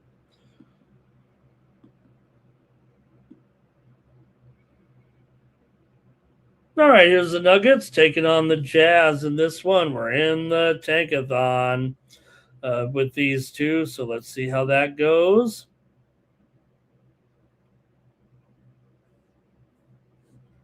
For the Nugs here, they come in here 17.5 point favorites. So look, the Nuggets are going one way and the Jazz are going the other. They've been doing that all season, but even more so right now. Got to give a lot of credit here to the Nuggets, putting together a big-time winning streak here at the end of the season, playing well. They've got a little something to play for as well right now. They've won 6 straight games here. Denver currently in fourth place, 2 games behind the Lakers. They're not done yet. There are a game and a half ahead of the Timberwolves. Probably will come in fourth, but they're still trying. They've won 6 straight. Utah, meanwhile, going the opposite direction as if they hadn't already. They've lost 6 straight, losing 5 of their last 6 at home. Denver's covered 7 of the last 9 meetings between the two teams coming in. And total here is massive, but both teams trend heavy to the over right now. Denver over in 4 of 5, Utah over in 5 of 6. This is kind of a pace and efficiency mismatch that I think can easily clear 250 points tonight. I've got to go over here. It feels like a premium, but I've just got to do it. Nuggets 28 and 11 to the over on the road. Utah 27 and 12 to the over at home. Utah 45 and 30 to the over overall. These two teams are combined 91 and 59 to the over. And the last meeting just a few days ago was 135 to 129. That went over 247. The meeting back in February was 128 to 125. These are all Denver wins, by the way. The game in December was 135 to 122. So they've all gone over. I got to go over here in this one. Even I've got to go over in this one. Nuggets by 1 million in the second quarter. Nuggets team total over for Timmy. Now I got to go over in that one. Give me the over. You know me and my overs. Okay, Spurs here in the Tankathon. They're at the Warriors tonight. Spurs are favored here by 13, or has it gone down a little bit? Thought I saw it go down, and now 13, even 13 and a half here right now. So maybe there is a little bit of run on the bank here with the Spurs. And the Spurs are on a winning streak too. San Antonio's only won 9 in a row right now, 6 straight on the road. They are 4 and 10 in the last 14 against the Warriors, but not your Suns Warriors or something like that. Actually, the Warriors have won 3 of 4 here. Really, kind of sneaky. They did get blown out by Denver. That's one thing. And not only that, they beat Washington, Brooklyn, and Dallas. So they needed it. Look, the Warriors are in 10th place, but they're right now 1.5 behind the Blazers, 3 back of the Clippers. That's going to be tough. Right now, it feels like the Warriors are trying to challenge only for 9th place. Remember, you don't want to be in 10th. 10th place has gone 1-9 when it comes to making the field in the play-in. Only Miami last year went from a 10 seed to making the 8-team field. So it's tough, and that's what the position the Warriors are in right now. So let's see how you have it, though, with the Spurs. Big favorite here in the Tankathon. Or no, I'm sorry. Not the Tankathon. Spurs are hot here, of course. Golden State, I'm not saying they're collapsing, but they just had an easy schedule here of late. They're still 11 and 17. ATS is a dog, 15 and 21 against the spread at home. San Antonio, 23 and 16 against the spread on the road. I think the total's got to lean under a little bit here. The Spurs trend under in 4 of their last 6. And, with a potential one-sided game, that could point to an under eventually. The Warriors are 22 and 13 to the over at home, however. And let's see, though, what you think here in this one. San Antonio and Golden State here on Wednesday night. And I'm going to make my call here in this one after I go to the chat with this matchup. Here we go.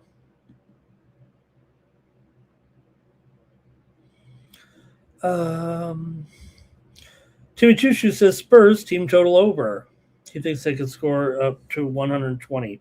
I just got to take the under in this one with the Spurs and the Warriors. Give me the under here.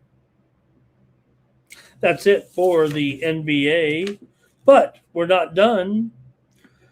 AOD loves San Antonio. I think what AOD wants is a Spurs and Pistons. I know he wants that, but Spurs, maybe he doesn't because San Antonio is good, but Spurs and Pistons there. Could it be?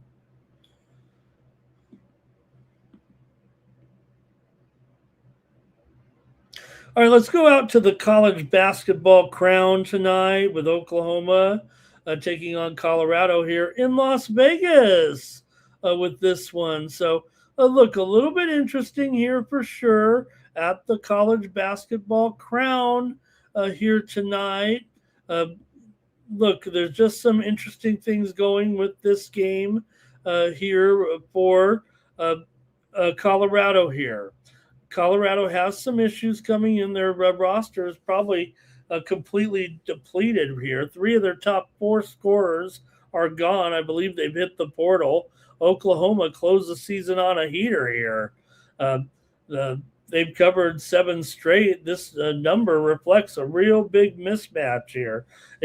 It's gone up like 3 whole points, but what we're looking at basically is a Colorado team that's kind of almost vacated the season. I don't mind, with like we've talked about some teams that opt not to play in these tournaments. Why not give your young players a chance here to get something going, right? And get their career started. Some of them haven't even been in there.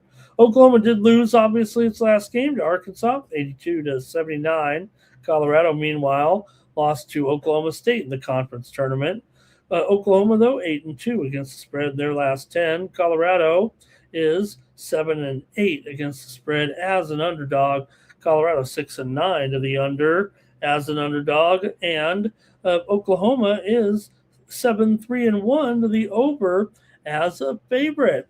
Let's see what you've got here in the college basketball crown. 8-team tournament in Vegas for NIL money. And I'm ready to hear from you in the chat in this one in the college basketball crown. And let's see here. Could we see, let's see, anything here? Sooners will pound them here, says Timmy Two Shoes. You got to think Oklahoma should be able to rock in this one, right? Oklahoma 7-3 to the over as a favorite. I think mostly it could trend under here a little bit, but at this total at 166, could it be no defense? I'm going with the under in this one. Give me the under with Oklahoma and Colorado. OU for Cal Dog. And second nightcap here at the college basketball crown. Baylor favored by 3.5, total 148.5 here in this one. For Minnesota here. Look, I think this one lines up pretty good actually for Minnesota as in the underdog role. I think, look, they could have success inside and out. Baylor actually struggles to disrupt when an offense is looking good. I think it's kind of close to a coin flip, and taking the points is going to be worth it. Both teams are alternating wins and losses coming in. Baylor was ousted by ASU in the conference tournament. Minnesota got beat by Rutgers in the Big Ten tournament here. Baylor 12-4 to the over as a favorite. I've got to go over in this one with Baylor and Minnesota. Give me the over here on Night Moves. Minnesota is 8-11 to the under as an underdog, but I'm going to go with the over here in this one between Baylor and Minnesota. In the chat, we've got Minnesota money line for Cal Dog. Jimmy Choo Shoes loves team totals. He can't handle it. And Jimmy says short number here. Is there something possibly going on with the personnel in this game that's kind of making it a little bit lower scoring there?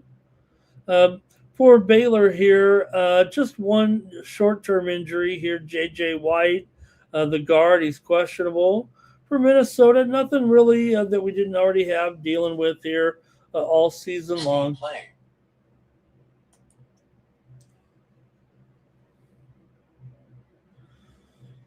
All right, that's it for the college basketball crown. Timmy Two Shoes.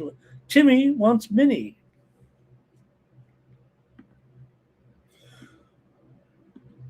We're going to hit the ice tonight for a 3-game card, and then it's going to be over here on Night Moves. But a nice little setup here right now with our 3 games. Let's take a look. The Canucks are on the road taking on the Colorado Avalanche in this one. The Avalanche are 445. No, that's not the game time, but that's the line here. Vancouver totally going backwards again here right now. I think Vancouver is going to end up with being the worst team in the league. There, I'm pretty sure that's the case here right now. But Colorado 108 points, and Vancouver has 50. Vancouver 0-6 straight up, 1-12 right now. Last 13 on the road. Colorado just 1-4 in their last 5 at home. A little bit of a red flag, but head-to-head series kind of leans under here. Vancouver's current form, however, is all I can do is classify it as a defensive collapse. Still, Vancouver 34-28 to the over is a favorite. Colorado 30-39 to the under here as a favorite. Let's see what you guys have though in this one between Vancouver and Colorado here tonight. In our 3-game NHL card, Lankinen and Blackwood is what I'm expecting here. And man, this price is crazy, isn't it? Bet Rivers opened Colorado minus 530 there. So see what you mean. This one's tough here. Probably just take Colorado on the puck line. What are they, minus 200 or something? Oh, I wouldn't want to do that to you, but come on. Are they really going to lose? They're not going to have any problem with this game. Puck line is minus 1.5 at minus 175. I hate to do it to you, but I'm going to take Colorado on the puck line. Okay, it's all I can do. I'm going to do it on the free pick on the show here. Okay. Want to say hello to Richie Rich there. What do you say? Avs team total over for Timmy because he loves team totals. Cal Dog on the over. Richie Rich is going all in on Colorado. This is the one, man. Lankin is going to see pucks in his sleep. Hey, I want to say hello to Shaq. All right. Thank you, Shaq.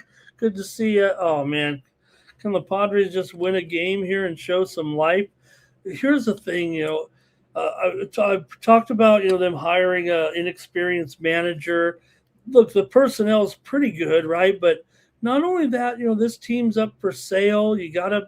I'm not saying that should bother the players at all, but I don't know.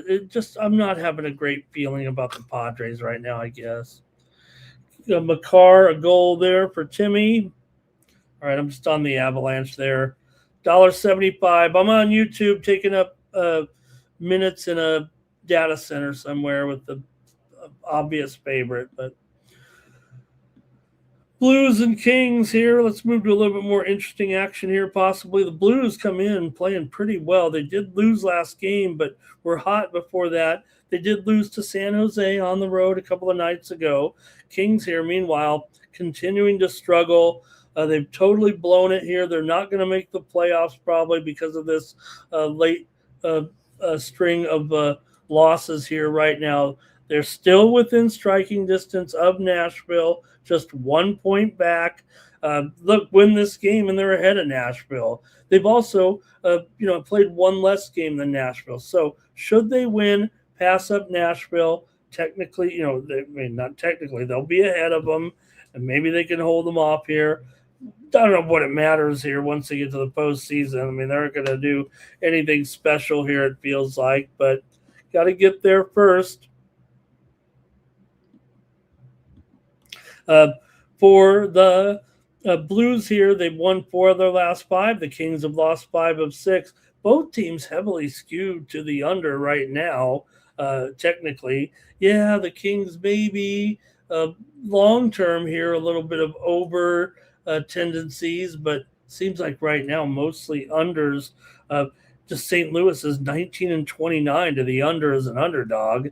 It is 5.5 after all, but this is still a closely rated game. The momentum, I think, favors St. Louis here as an underdog. The Kings drop off and their consistent unders is going to be tough enough to win this game at $1.45 when you're looking at a tight, low-scoring game. Taking the hotter side usually has some value in doing those. Kings are, uh, uh, historically solid at home, but this year 10-17 at home right now. In fact, the Kings 18-25 is a favorite. St. Louis 24-24 is an underdog. So this is like a form over model type of play, it feels like in this one. I got to take the Blues here on the road over the Kings. Give me St. Louis right now. Guess it shows I'm just down on my Kings here. All right, Blues to play a spoiler. There, yeah, look, no doubt about it. The Blues are not going anywhere. That's for sure. They still do have a chance. I mean, there's 9 games left. They are 4 points back. They'll be on 75 points. They could win the game. Come on now. Cal Dogs on the Blues. Could be 3-2. Could be overtime. And the Kings are really missing. It's been a big time failure here. This feels like the Blues spot, kind of, right? All right, one more here, and then the show's over. We're talking a good team here. It's tough to say, hey, I like the Kings, but I like Anaheim too, and they're in the same division. When you're a gambler, you can like who you want.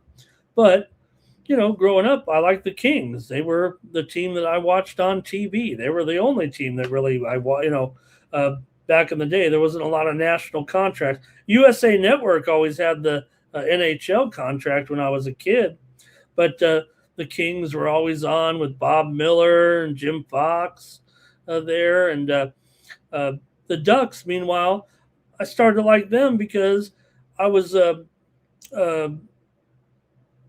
writing as a newspaper as a young man, and the Gulls originally were an independent team and then became the minor league team of the Ducks, and I would be the little beat writer guy going to those games. So definitely liked the Ducks, and the Gulls still are the feeder team of the Ducks. So Dostal in here, $1.15, 6.5 over 20.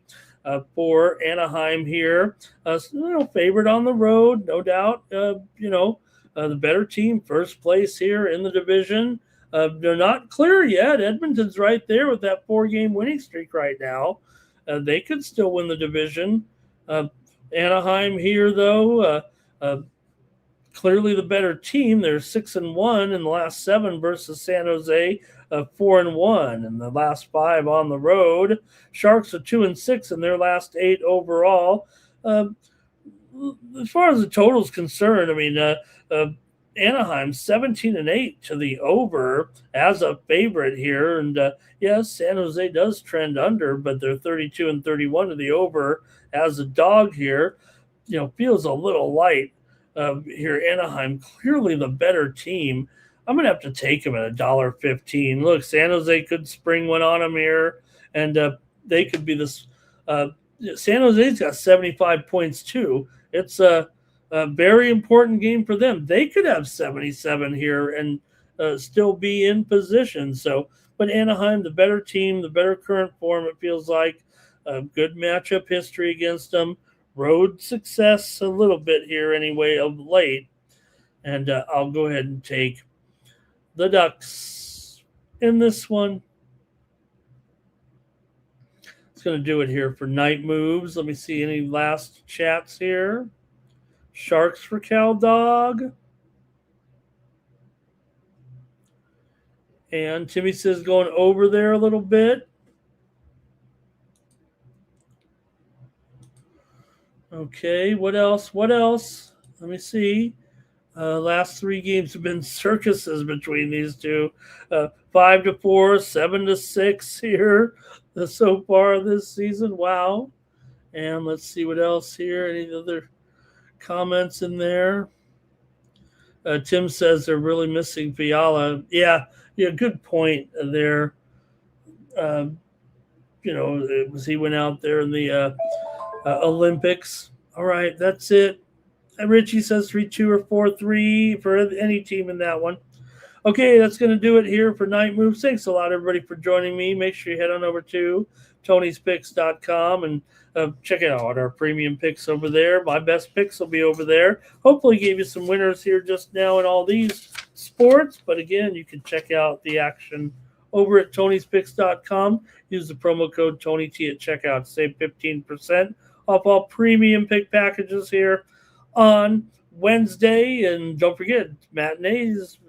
Get over there early with the day games tomorrow in Major League Baseball. Thank you to the 5 dozen watching here. Man, I feel fortunate here to have you guys with me on the Tony's Picks YouTube channel, the 53,000 subscriber juggernaut. I'll be back tomorrow with more, and we'll get ready for the weekend action here, including the Final Four on Saturday and the championship on Monday night.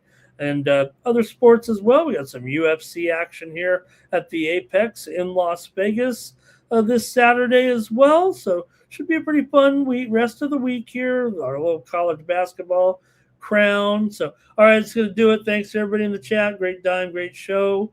And we're back tomorrow here with more Night Moves for the Tony's Picks YouTube channel. I'm Ramon Scott. So long from Las Vegas.